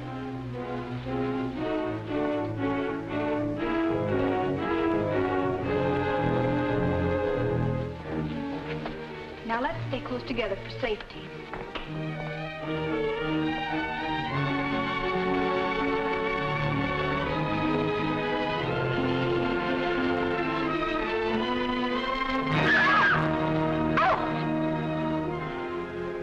It's the puppeteer. Hello. Constance here's afraid of her own shadow. When are you going to give the show in the park again? Perhaps quite soon. These are my friends, Constance and Lucille. I forget your name. Gaston Morel. I always think of you just as the puppeteer. You've seen his puppet shows in the park, of course. No, I've missed that. You mean you've missed his wonderful puppet operas? Oh, they're great fun. We should like to see one sometime. I should like you to. I haven't been showing my puppets much of late. It's difficult to get a crowd these evenings because of the Bluebeard scare. But if you say you'll come, I'll give one tomorrow night. Tomorrow night? What do you say? Well, Of course you'll come. She's afraid of Bluebeard. Aren't you? What would Bluebeard want with me? I should think he might find you irresistible, mademoiselle. You'll give the puppet show tomorrow night, then? At the same place. We'll be there. Won't we, Lucille? Yes. Tomorrow night.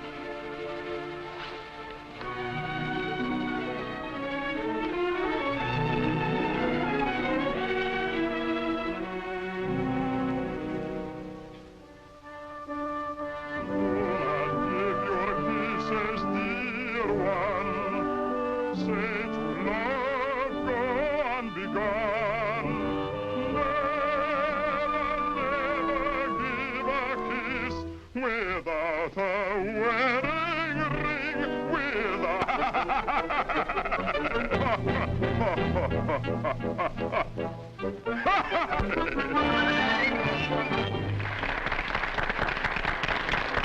Marguerite, having been convinced that Faust deserted her, and in a fit of despair, having killed her child, finally found the courage to give herself up. She was tried and sentenced to prison, where Faust, with the aid of Mephistopheles, finds her. Is the voice of my beloved, my lonely heart responds to his call. Margarita. At the sound of that awful laughter, surrounded by demons, I recognize his voice. Margarita. I've come back to you. Yes, come back to you. And I'll surely save you. Yes, I've come to save you. I'm here. Come to my heart. Pray do not think me bad. Have you on your way?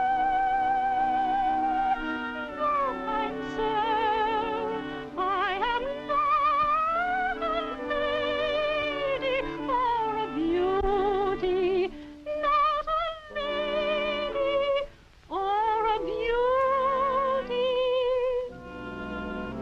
And I don't need your help to see me on my way. Take warning, but it will be too late. It is he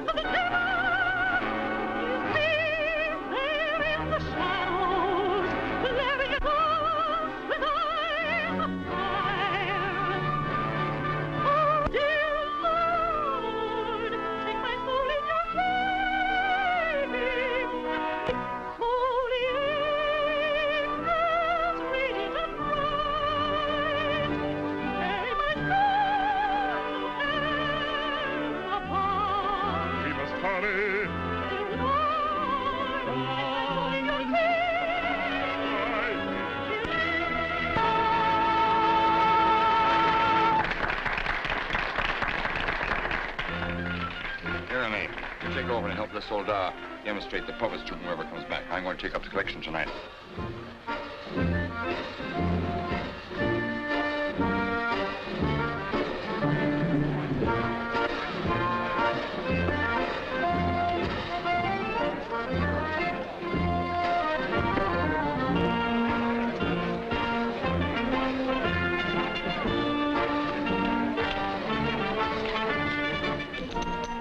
Thank you. You like the show? Very much. Thank you. I created the puppets myself. Did you make the costumes? Well, I designed them. Why? Lucille's a modiste, so it's natural she's interested in clothes. Modiste? Do you think you can make some new costumes for me? Oh, well, Come backstage. Let me show you the costumes.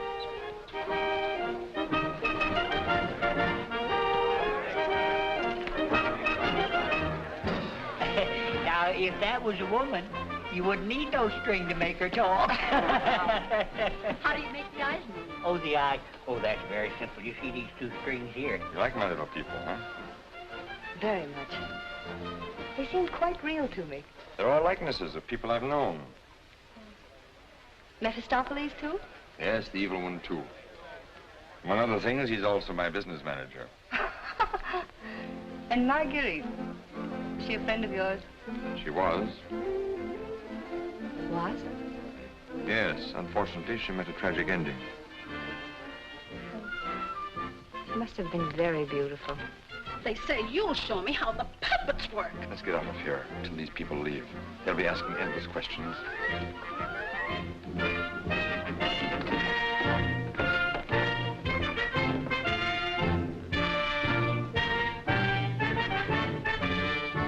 I can't talk with all the people around. I should think in your business you like crowds. As a puppeteer, you mean? As a matter of fact, I prefer creating puppets to performing them. You make them act so well.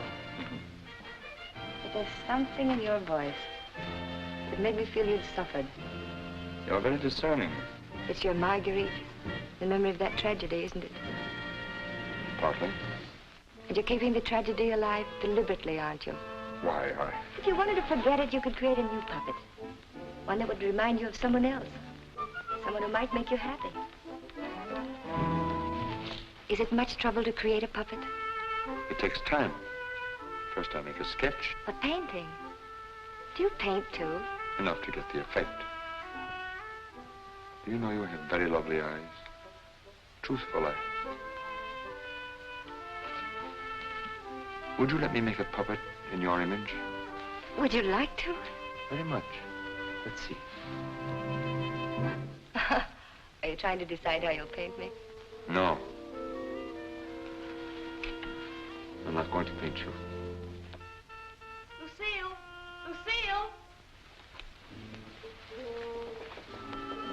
You'd better go with him.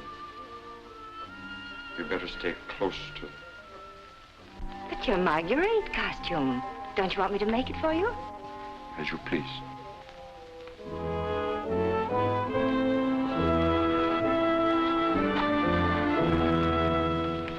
Where's Renee? Oh, looking for you. Oh. Was she difficult? Well, the way she always is when you avoid her. If she comes back, tell her I'm looking for her. Which you won't be. Of course not. Good night, Miss Silver. Good night. You picked up a little something? What? Oh, you mean some money? For the musicians, you know. For the musicians, of course.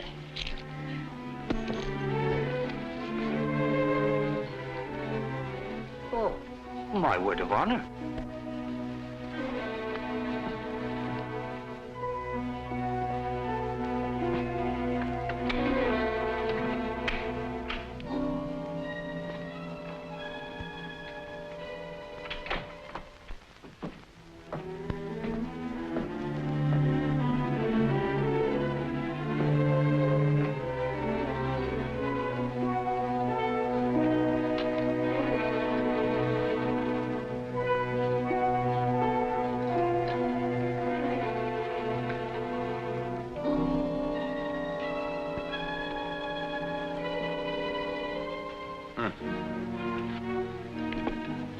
Why didn't you stay at the puppet show? and watch you flirt with that girl? Who is she? I don't know. Just a girl. Another, I suppose, to take my job for a few days, a few weeks. And you think you'll come back to me again? I think you'd better go now, Renee. Oh, no, not this time. Renee, I won't stand for it. I warn you. You'll regret it. Regret it? Gaston, I've regretted it from the start. From the first day I met you. I didn't ask you to fall in love with me. No. Then why did you keep telling me you needed me? That I was necessary to your success? What was I to think? What did you think, Renee? Gaston, these girls, I've known they didn't mean anything to you, really. Because you always came back to me. But Gaston, what's happened to them? You think?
This is the gentleman.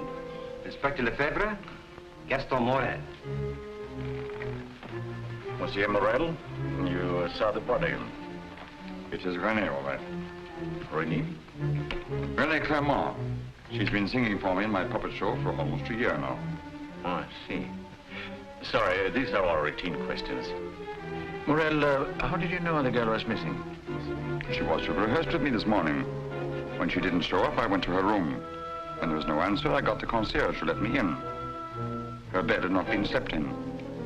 I called again a little while ago. She had not turned up.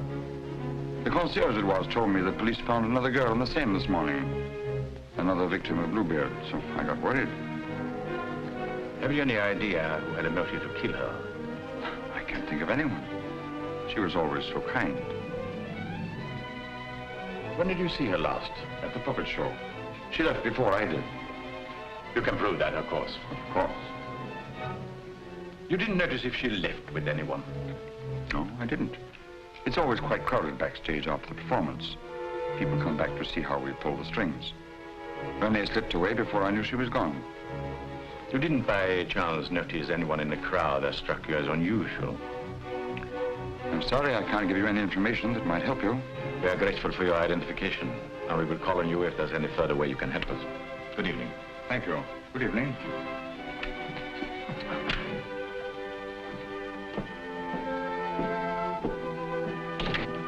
Reynald? Yes? Send for Francine Tiang.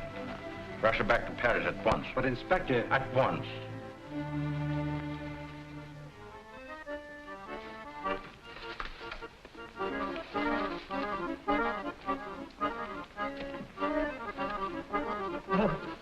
Good evening. You have come to tell me when we will give Faust again? Now, how can we give Faust again until we find a new Marguerite? Oh, Mademoiselle Renee is not with us anymore. What a pity. She had a good voice. You have somebody else in mind for Marguerite? No. I'm thinking of giving a new puppet show. Show? Yes, something on the order of a ballet with a lot of new costumes. Oh. What is her name? Lucille Etienne. Where do I find this one? Madame Blanche, Maurice shop. When do you want her to sit for you?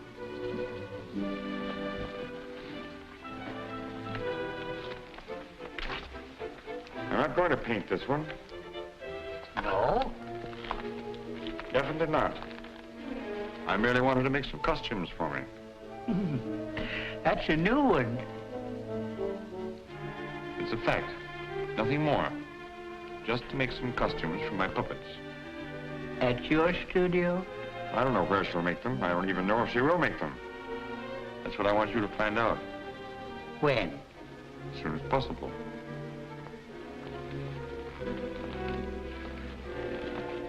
Oh, and a soldat. There are 2 girls, friends of hers. I can trust you to exclude them? My word of honor.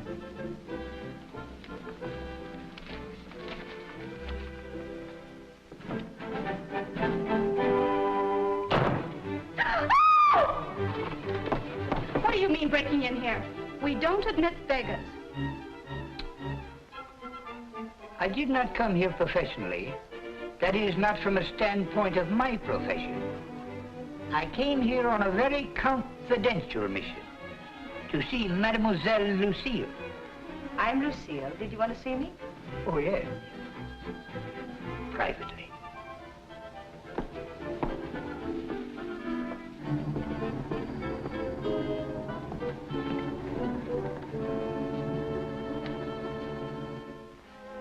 A certain gentleman has requested me to ask if you would do him a great favor. Who? Gaston Morel, the puppeteer. Oh, the puppeteer. Yes. He wanted to know if you would make some costumes for his new puppets. Why, yes, I'd be delighted to. When? Now. Where is he? At his studio. Why, I'll go right along with you. Yes. He has so many ideas. One never knows what he will turn up with next. I always hope one day he will make a stoutler after me.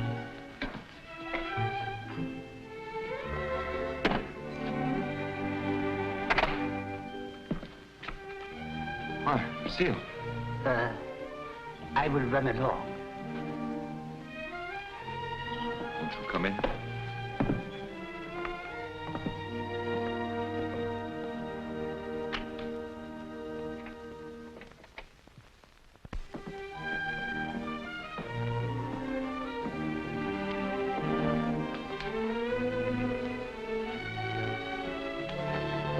This is where you work.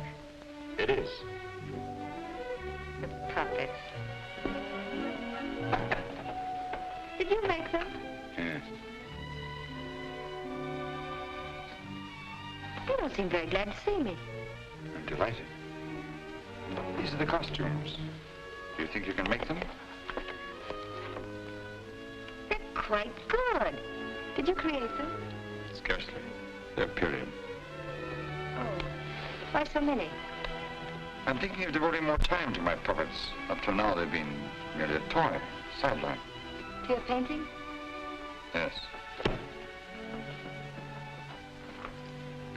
I'm giving up my painting. Why? I have my reasons. Oh, of course. About the costumes, would you like me to make one for your approval? Take your choice. This.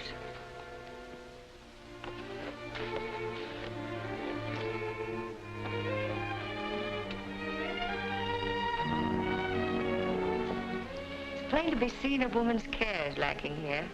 Is the place that dirty? Oh, like any bachelor quarters.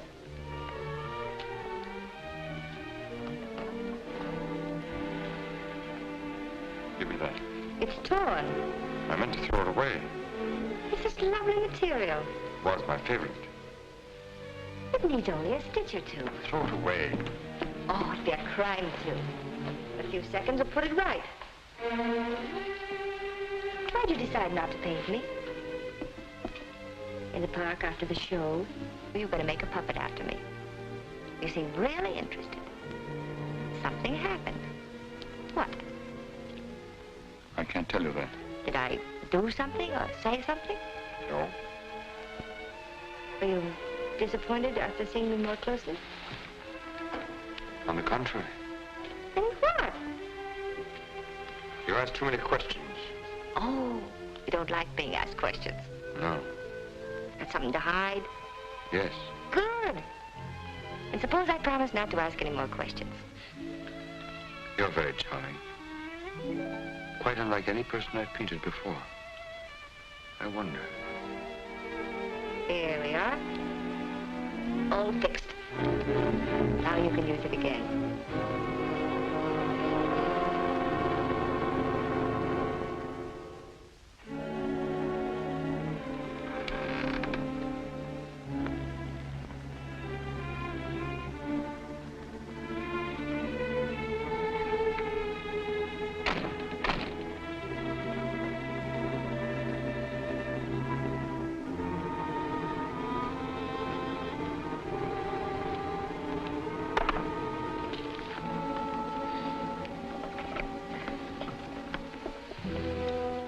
What brings you here, Lamartine? The police have found the body of the last girl. Well? Why must you continue to throw them into the Seine for the police to find? You know why. That's the most frightening obsession of yours, Gaston. It has put me to great expense, smuggling your paintings out of France to be disposed of. You must make enough out of the transaction to be always after me for another canvas. Is that what you're here for now, before you've disposed of the last one? As a matter of fact, I've sold the last one. Already? Yes. The Duke of Carradine was in my shop the other day looking for something unusual. The Duke of Carradine? Don't tell me you've sold it to him. Oh, he didn't give me any fancy price such as he's noted for. A mere 5,000 francs. Fool, the Duke of Carradine always exhibits his collections. What if someone should recognize the girl? The people who attend the Duke's exhibits are not likely to know such an obscure girl. But his exhibits are public. Anybody can get in. You better persuade him not to show that picture. That might arouse his suspicions. Buy it back from him. You said he gave you only 5,000. I don't think he would part with it. The girl in that painting was one of Bluebeard's victims.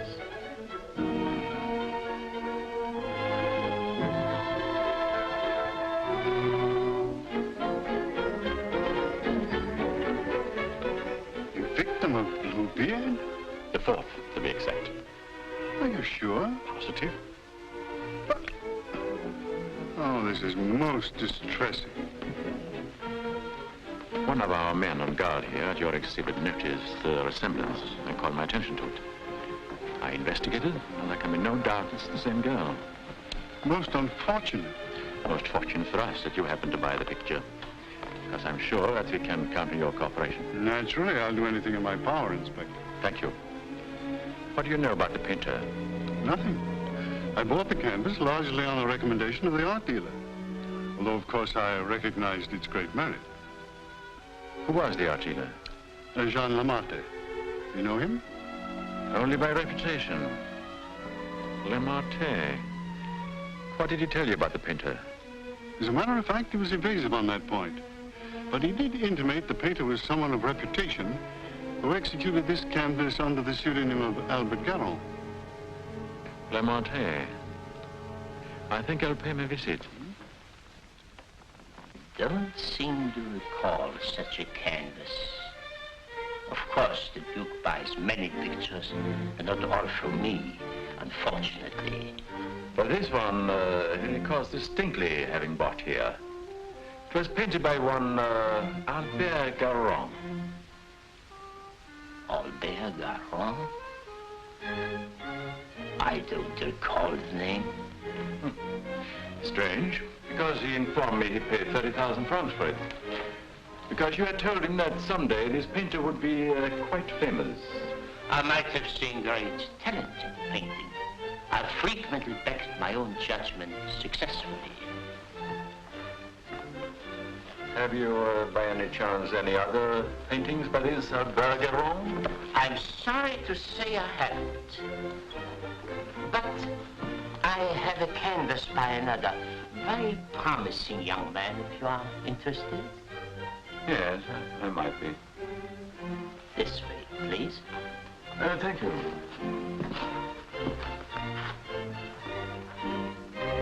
And this one is very reasonable. Yes. Yes, it's rather good. But not as striking as the Goron. You think you could locate this Goron for me? He might have something else I would like. You must have a record of that painting. Come to think of it, I do recall that canvas now. A plain dark girl against a bizarre background. An old man brought it in to me one day. Oh, the painter himself? No, some old man I've never seen before. He said he needed money. You happen to know his name? I paid cash. His name didn't interest me. Do you happen to know from whom he got the painting? No. He merely mentioned it had been the family a long time. But why all this interest in Albert Garon, may I ask? Well, I'm interested in his work. Are you sure you couldn't contact him for me? I wouldn't have the vaguest idea how to locate him. Well, I'm sorry, Monsieur Lamotte. Afraid we can't do any business at the moment. If I knew where to reach you, gentlemen. Oh, I might drop in some other time. Thank you. Sir?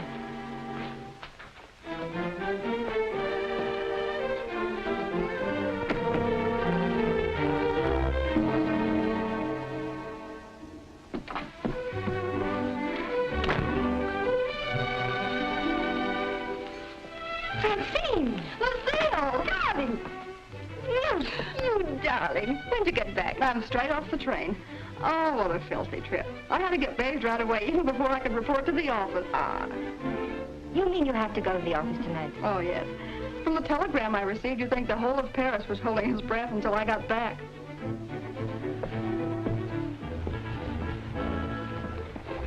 Was he with you? He? Who? You know whom I mean. You never told me his name. Oh, Jacques.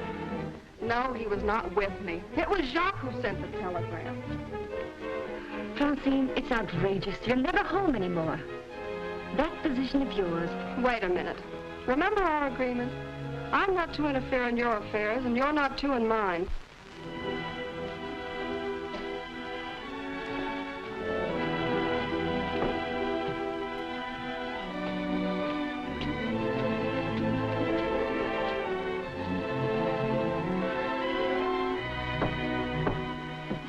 Someone from me will simply have to wait.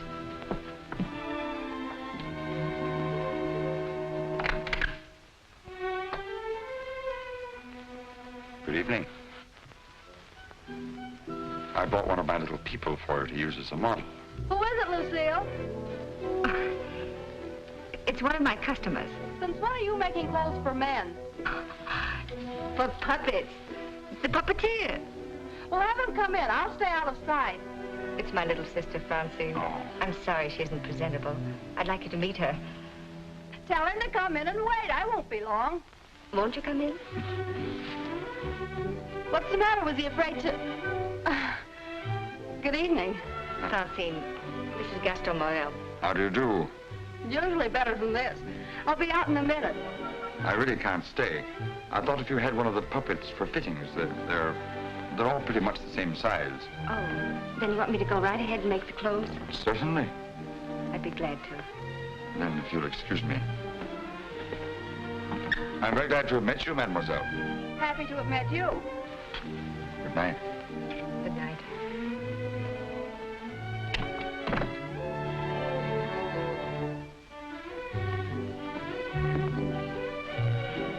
Just a customer, eh?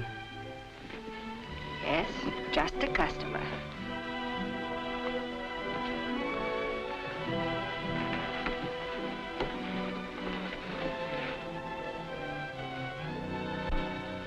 Well, that's the first time I've heard them called puppets. Oh, they just came with the puppet. Oh, sure.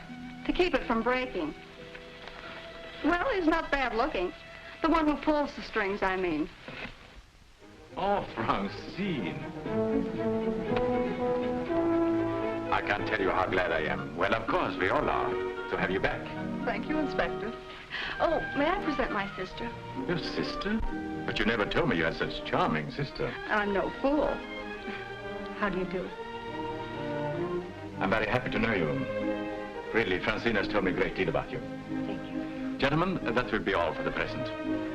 But now you must tell me about your success.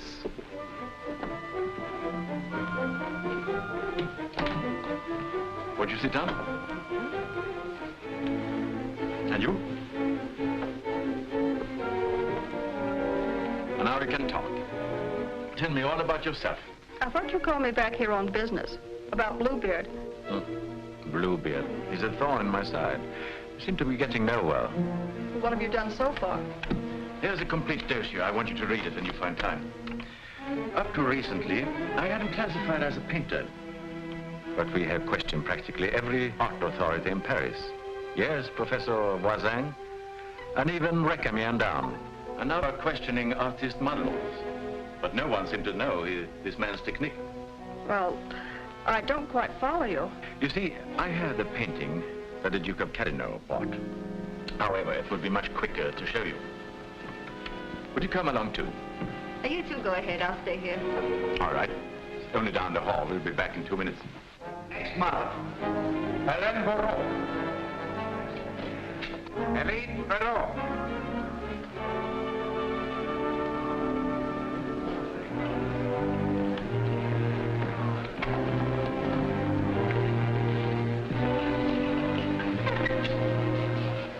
Duke of Carradine, Mademoiselle Francine Jane. Delighted. How do you do? How are you, Renard? Oh, thank you. I'm very well. Comment ça, Deschamps? Ahoy.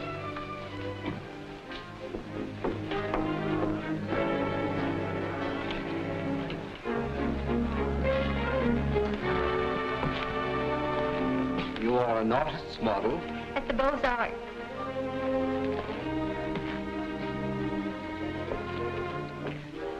Will you please study that picture?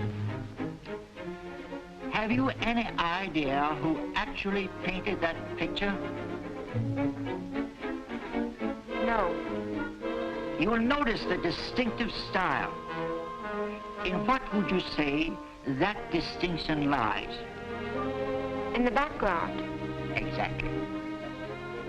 Have you ever known a painter who used that type of background? No. Next girl, Mimi Robert. And so it goes, Francine, with no one seeming to know this painter's work. Perhaps if I were to question Lamartine. No. He's too suspicious already. Lamartine is the dealer who sold Duke the painting. I suspect that he knows the painter, but I have no proof yet. Would you mind questioning a few, Inspector? I've been at it for hours. Well, certainly, Renard, certainly.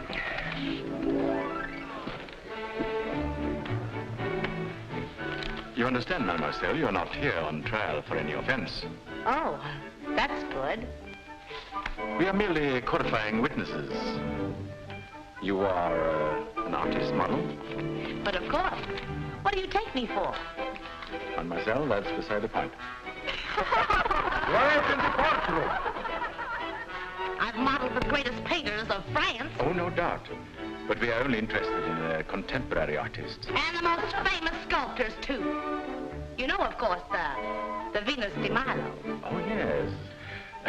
An historical masterpiece. But surely you're not going to tell us you modeled for her. Quiet! I'm the exact duplication of her measurements. But recently, have you been occupied as a model? Well, not exactly as a model. You see, since I've retired, I've been... I don't think we need to go into that.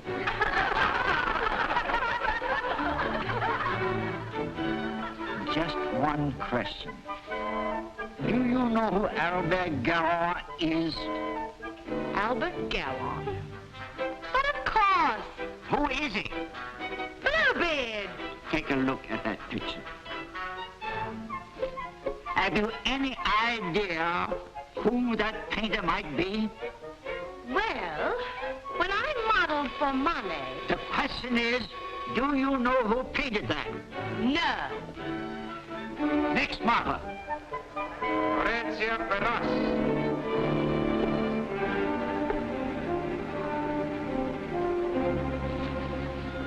Listen, I have an idea. The Duke of Carradine writes, you want a portrait of your daughter, and asks me to help you find a satisfactory painter. Being strangers here, we naturally look to the Duke, who is a relative, for recommendations regarding a number of things. My trousseau, chiefly. The Duke is a man of excellent taste. Yes. Among his paintings, I noticed one that particularly attracted me. The canvas of a young girl against a rather startling background. I was wondering if this painter is available. What had the Duke to say of that painter?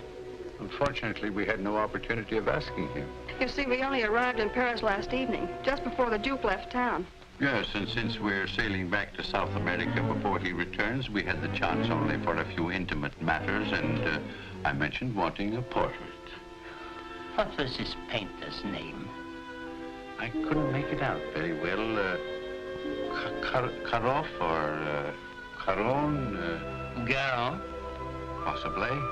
At any rate, whoever he is, his flesh tones are superb. It was that which decided me that this is the painter to capture my daughter's subtle beauty. Please, Father. Unfortunately, Monsieur Deschamps, I do not know the painter you have referenced. But surely, Monsieur, for a commission, you could look him up. Rather a good commission. I would know where to find him. But for a commission of 75,000 francs, you could advertise? Advertise.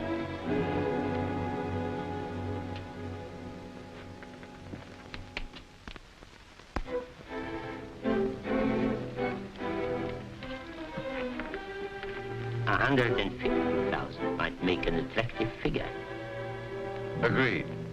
But mind you, I don't promise I will have success. Well, at least you can try. Oh, by the way, let me give you a little something on account. That isn't necessary. But if I do find this painter, and he turns out to be someone of reputation, painting under a pseudonym, he may not wish to use that name. Whatever name he paints under does not concern me, so long as he is the painter who did the canvas I like so much. It's well to have such matters understood. But it will have to be painted soon. Don't forget, I want to take it with me to South America. I'll do my best. If I have any good news for you, I'll get in touch with you at once. At the Duke's. We will be most grateful to you, Monsieur Lemarte. Thank you.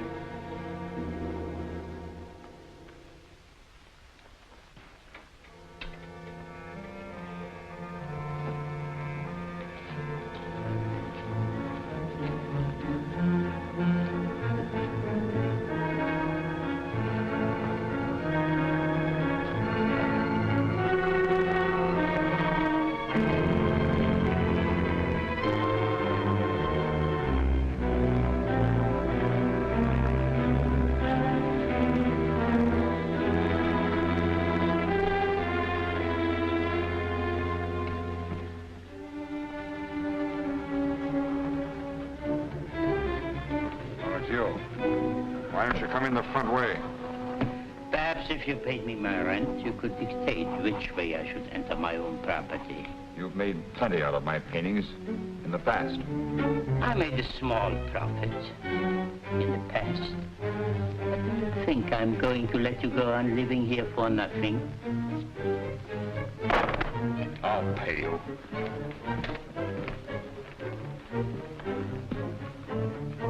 What? What you make with your puppet show? Oh, I'll manage. Don't be ridiculous. But I'll make you a proposition. 25,000 francs, if you will do. 25,000? I might even get you 30. Oh, that would give me a magnificent puppet show. A dozen of them.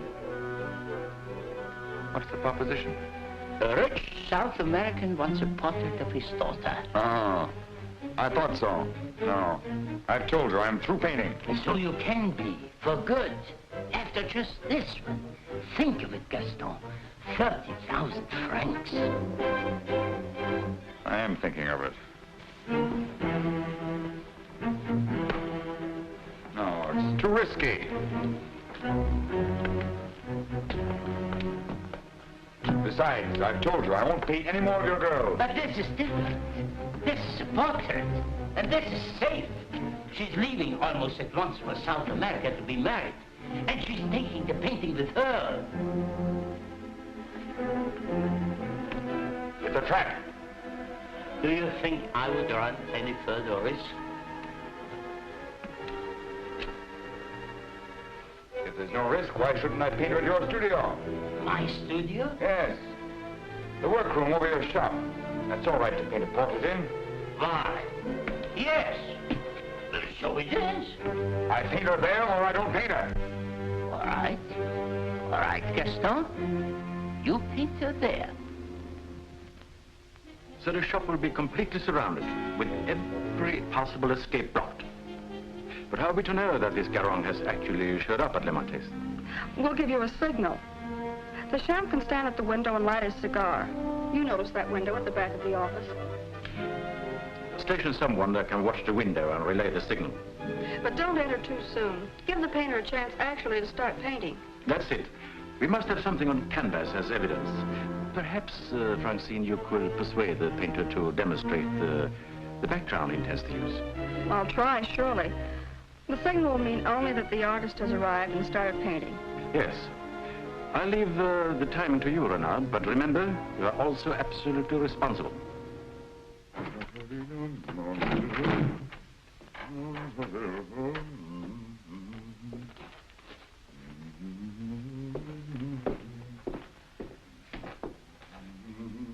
He further stipulated that there should be absolutely no visitors, not even you, sir. Rather than risk his outright refusal, I accepted. Yes, but my daughter... Oh, you needn't be concerned about me. And I'm sure Lamarté will not object if you wait here and smoke. Not at all. Very well. So, if you will be good enough to excuse us, I'll take the lady to our painter.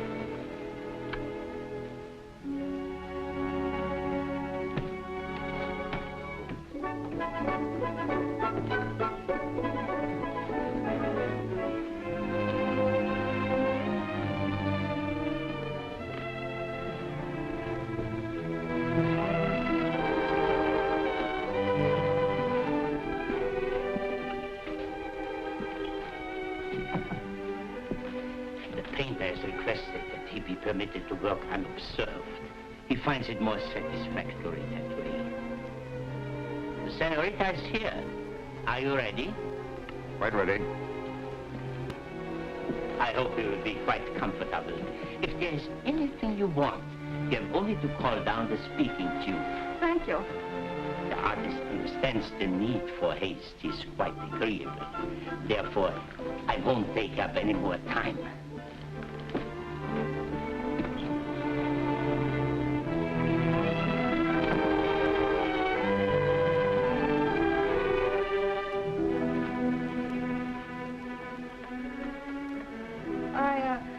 I think you had better pose me. I must ask you to do that yourself. The effect will be more individual.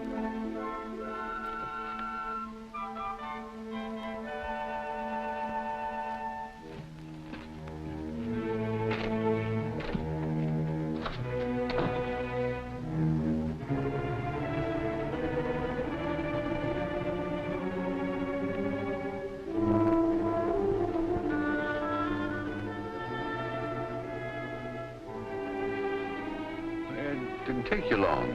Not too long, I hope. Our painter was ready? He has started. So if you don't mind, we'll get on with our business arrangements. I have brought the cash as you stipulated. For the full amount? 150,000 francs. Good. I'll write you a receipt. Surely you must have done some pictures other than the one I saw at the Duke's. Haven't you? Pardon? I said I would love to see some other pictures you've done. Thank you. Head higher, please.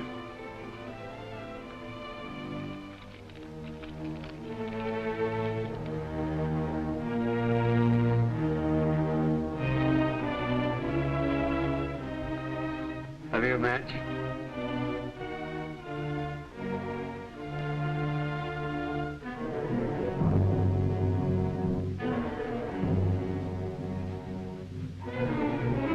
Cigar. Thanks. I don't smoke. But I always have matches with me. I find they frequently come in handy.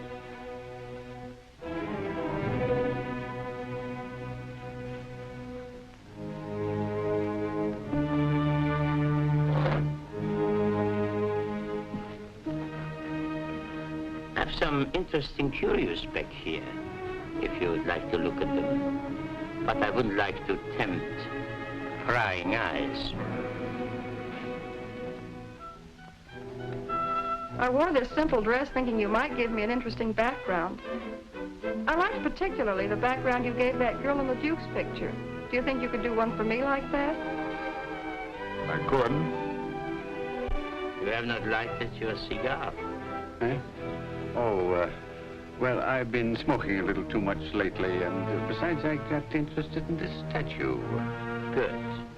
Then you won't mind excusing me a moment while I go up and see how our painting is coming on? By all means. Go ahead. Don't you think we better? I'll tell you when. But your shoulders. Can't you straighten up? Not so square. Well, I've asked you to pose me. I'm quite helpless about such things.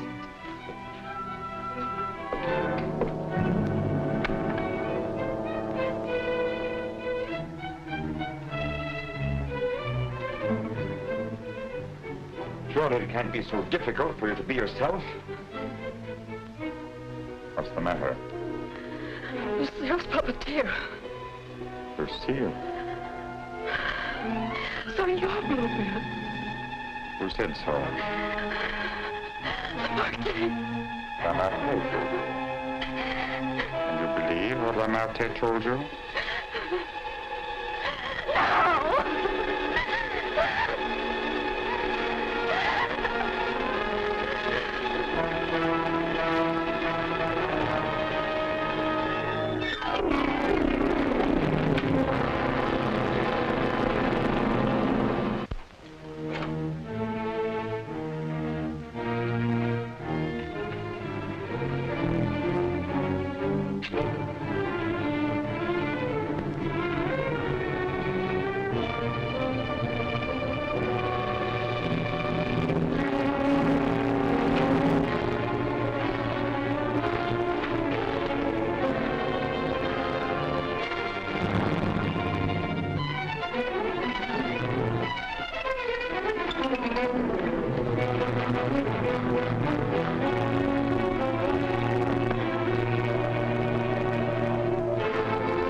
Lamartine. How many others have you told that I painted the pictures you sold to the Duke? No one. No one. You're not telling me the truth.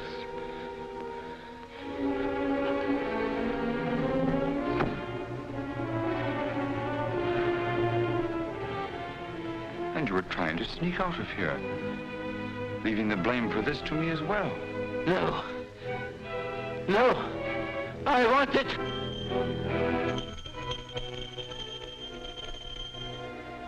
So. And you even had it timed, didn't you? You were going to be gone from here when they got in.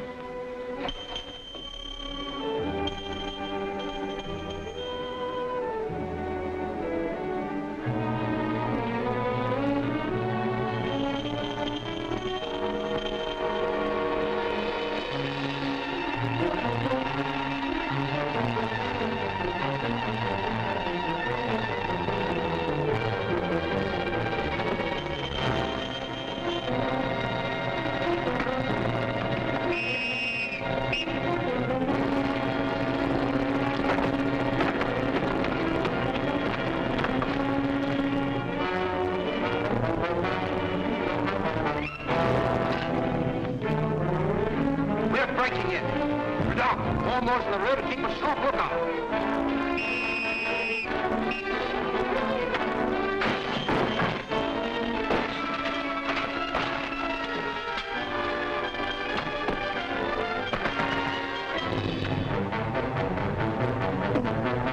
Break it down!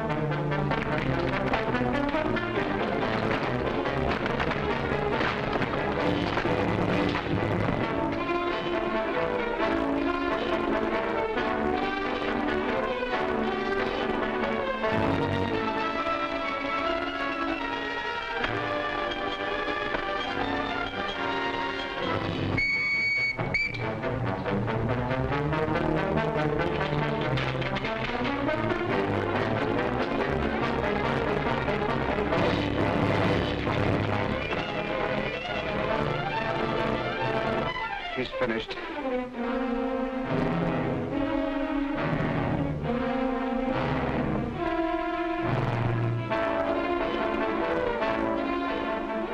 Move up! Quickly!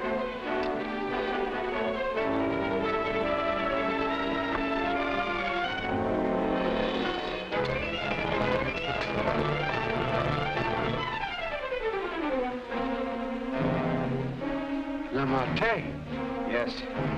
His death certainly isn't going to help us any. Where's Francine? He took her out there.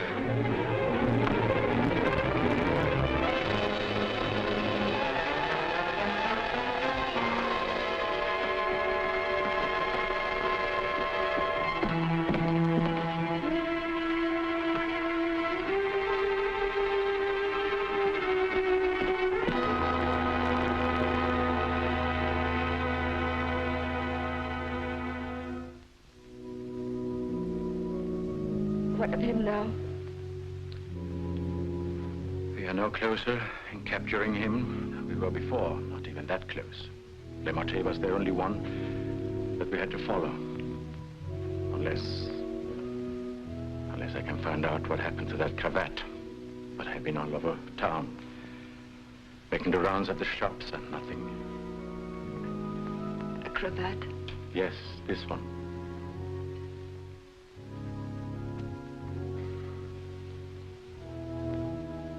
What's the matter?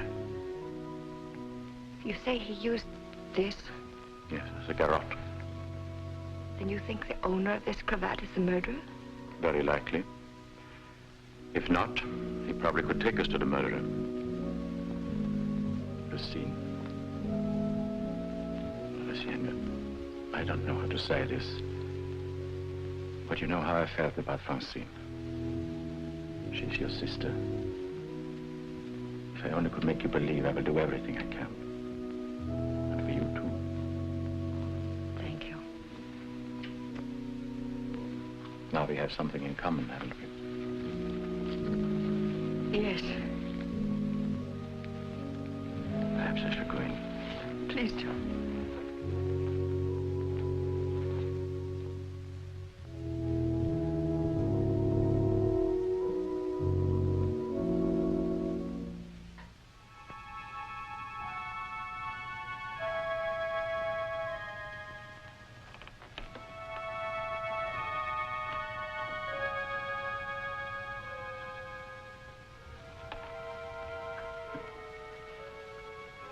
My deepest sympathy. Is that the cravat I mended for you? This? Very likely. What happened to the stitches? It may not be the same one. I have several alike. Several. Half a dozen, maybe, at home in my drawer. May I ask where you got them? In a little shop on the Place de l'Église, I think. Why? I just wondered. It's such unusual material for a cravat. Yes. Fragile. Would you be so kind? Would you care to go in? My interest is in the living. I called chiefly to offer my condolences. Thank you.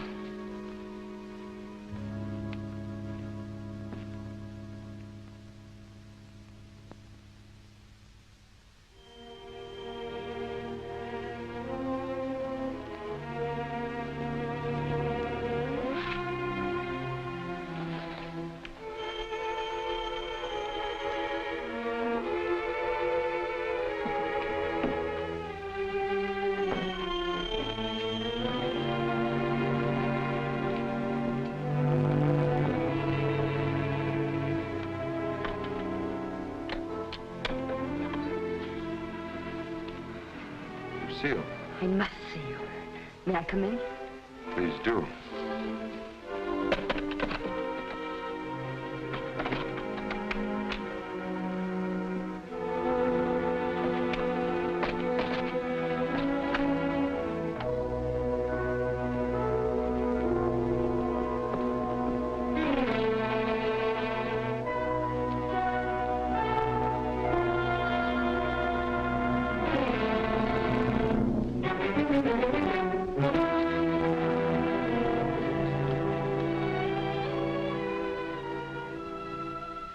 Where's the cravat? Which? The one I mended for you. Oh, that. If you must know, I threw it away. Oh, I wish I could believe you. You've been through a lot, Lucille. Sit down. Let me bring you something. Some cognac? Nothing, thank you. Where were you last night? Right here. Working on my puppets. The whole evening? I did go out for a little while. To paint someone? Haven't I told you I don't want to paint anymore? But that merely meant you wouldn't paint me. Why was that? What good would it do to tell you? You don't believe anything I say to you. Why wouldn't you? As a matter of fact, I was becoming too fond of you. Fond? Yes. But it was more than fondness. I found myself falling in love with you. Really in love. Why should that prevent you from painting me?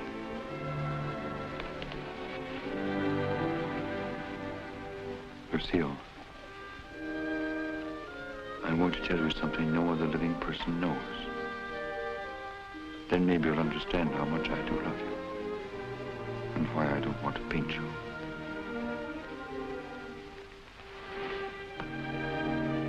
I was a very ambitious youth, Lucille. And extremely sensitive. I almost starved to death as an art student. I didn't mind physical starvation, but there was something in me. A burning ambition striving to paint something really worthwhile, something fine. I worked feverishly at the Beaux-Arts, never seeming to get anywhere. I painted every model who came there, but the canvases all turned out to be one after another, just ordinary. And then, one night, as I was going home to my garret, I came across a girl. She collapsed.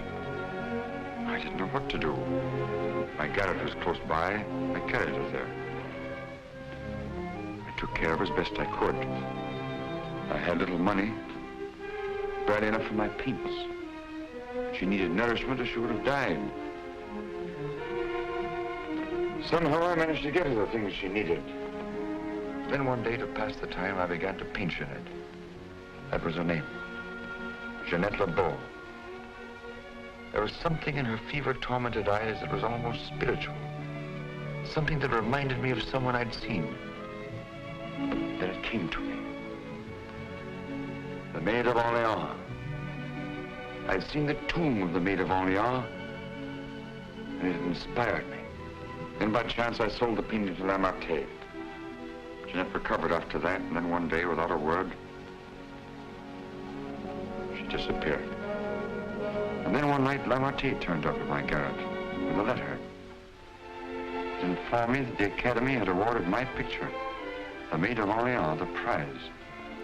It would hang in the Louvre, and I was being recommended for the Legion of Honor. My work in the Louvre. I was almost insane with joy.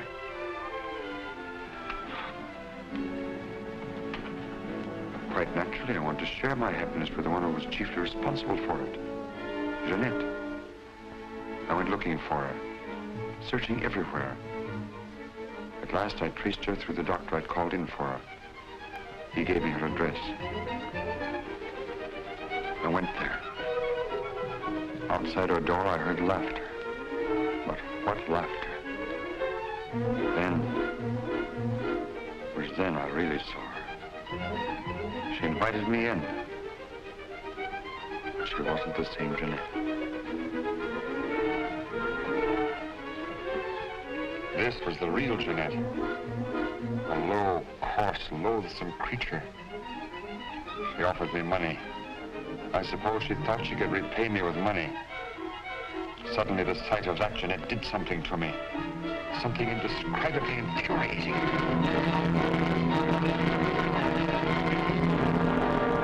I thought that would stop her defiling the image I created of her. Stop her degrading my work. I thought that would be the end of what she could do to me, but it wasn't. Every time I painted again, I painted Jeanette. So I turned to making puppets because I could make them of wood. Because when they became Jeanette, I could take out my fury on them. I couldn't kill wood. No money in puppets. At least not enough for Lamartine. I owed Lamartine a lot of money. And only he knew that I'd killed Jeanette. So I had to paint for Lamartine. He wanted pictures of girls he could sell. But again, every girl I painted turned out to be Jeanette. I couldn't prevent it. I couldn't stop myself. Every time I painted her, I had to kill her again. Finally, life came to mean nothing to me, not even my own.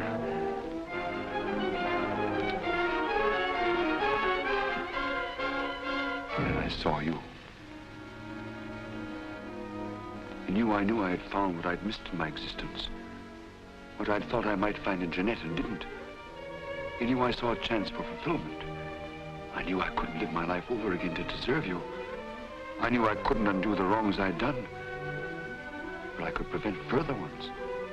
That's why I definitely quit painting once and for all. I decided there must be no more killings for your sake. That's why I couldn't paint you. Now do you understand? Yes. Yes. Why, Francine? Francine. I didn't want to kill her. I accepted that one last commission because it would mean independence. There wasn't to be a chance for a slip-up. That's why I was to paint her at Lamartine's studio, with him standing by. I didn't recognize the girl that came there as your sister until it was too late. All I realized suddenly was she was coming between us, you and me. Cutting me off from you. Wrecking our one chance of happiness. You think anything could justify her murder? Anyone seeking to destroy our happiness is a menace. A menace that would have to be done away with. What are you going to do? The only thing I can do. You're not thinking of going to the police? Why not? You wouldn't do that. Wouldn't I? Lucille! You couldn't do that to me. Not you, Lucille. And even if you could, I wouldn't let you. I wouldn't let you turn against me, too. Oh, no, not you, Lucille. Not you.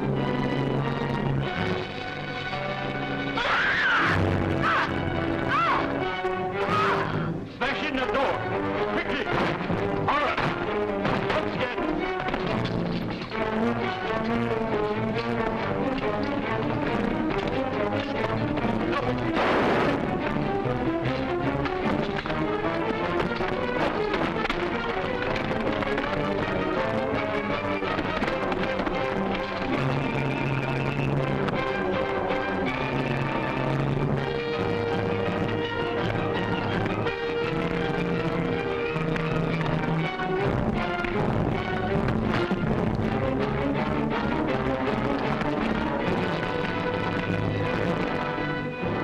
How did you get here?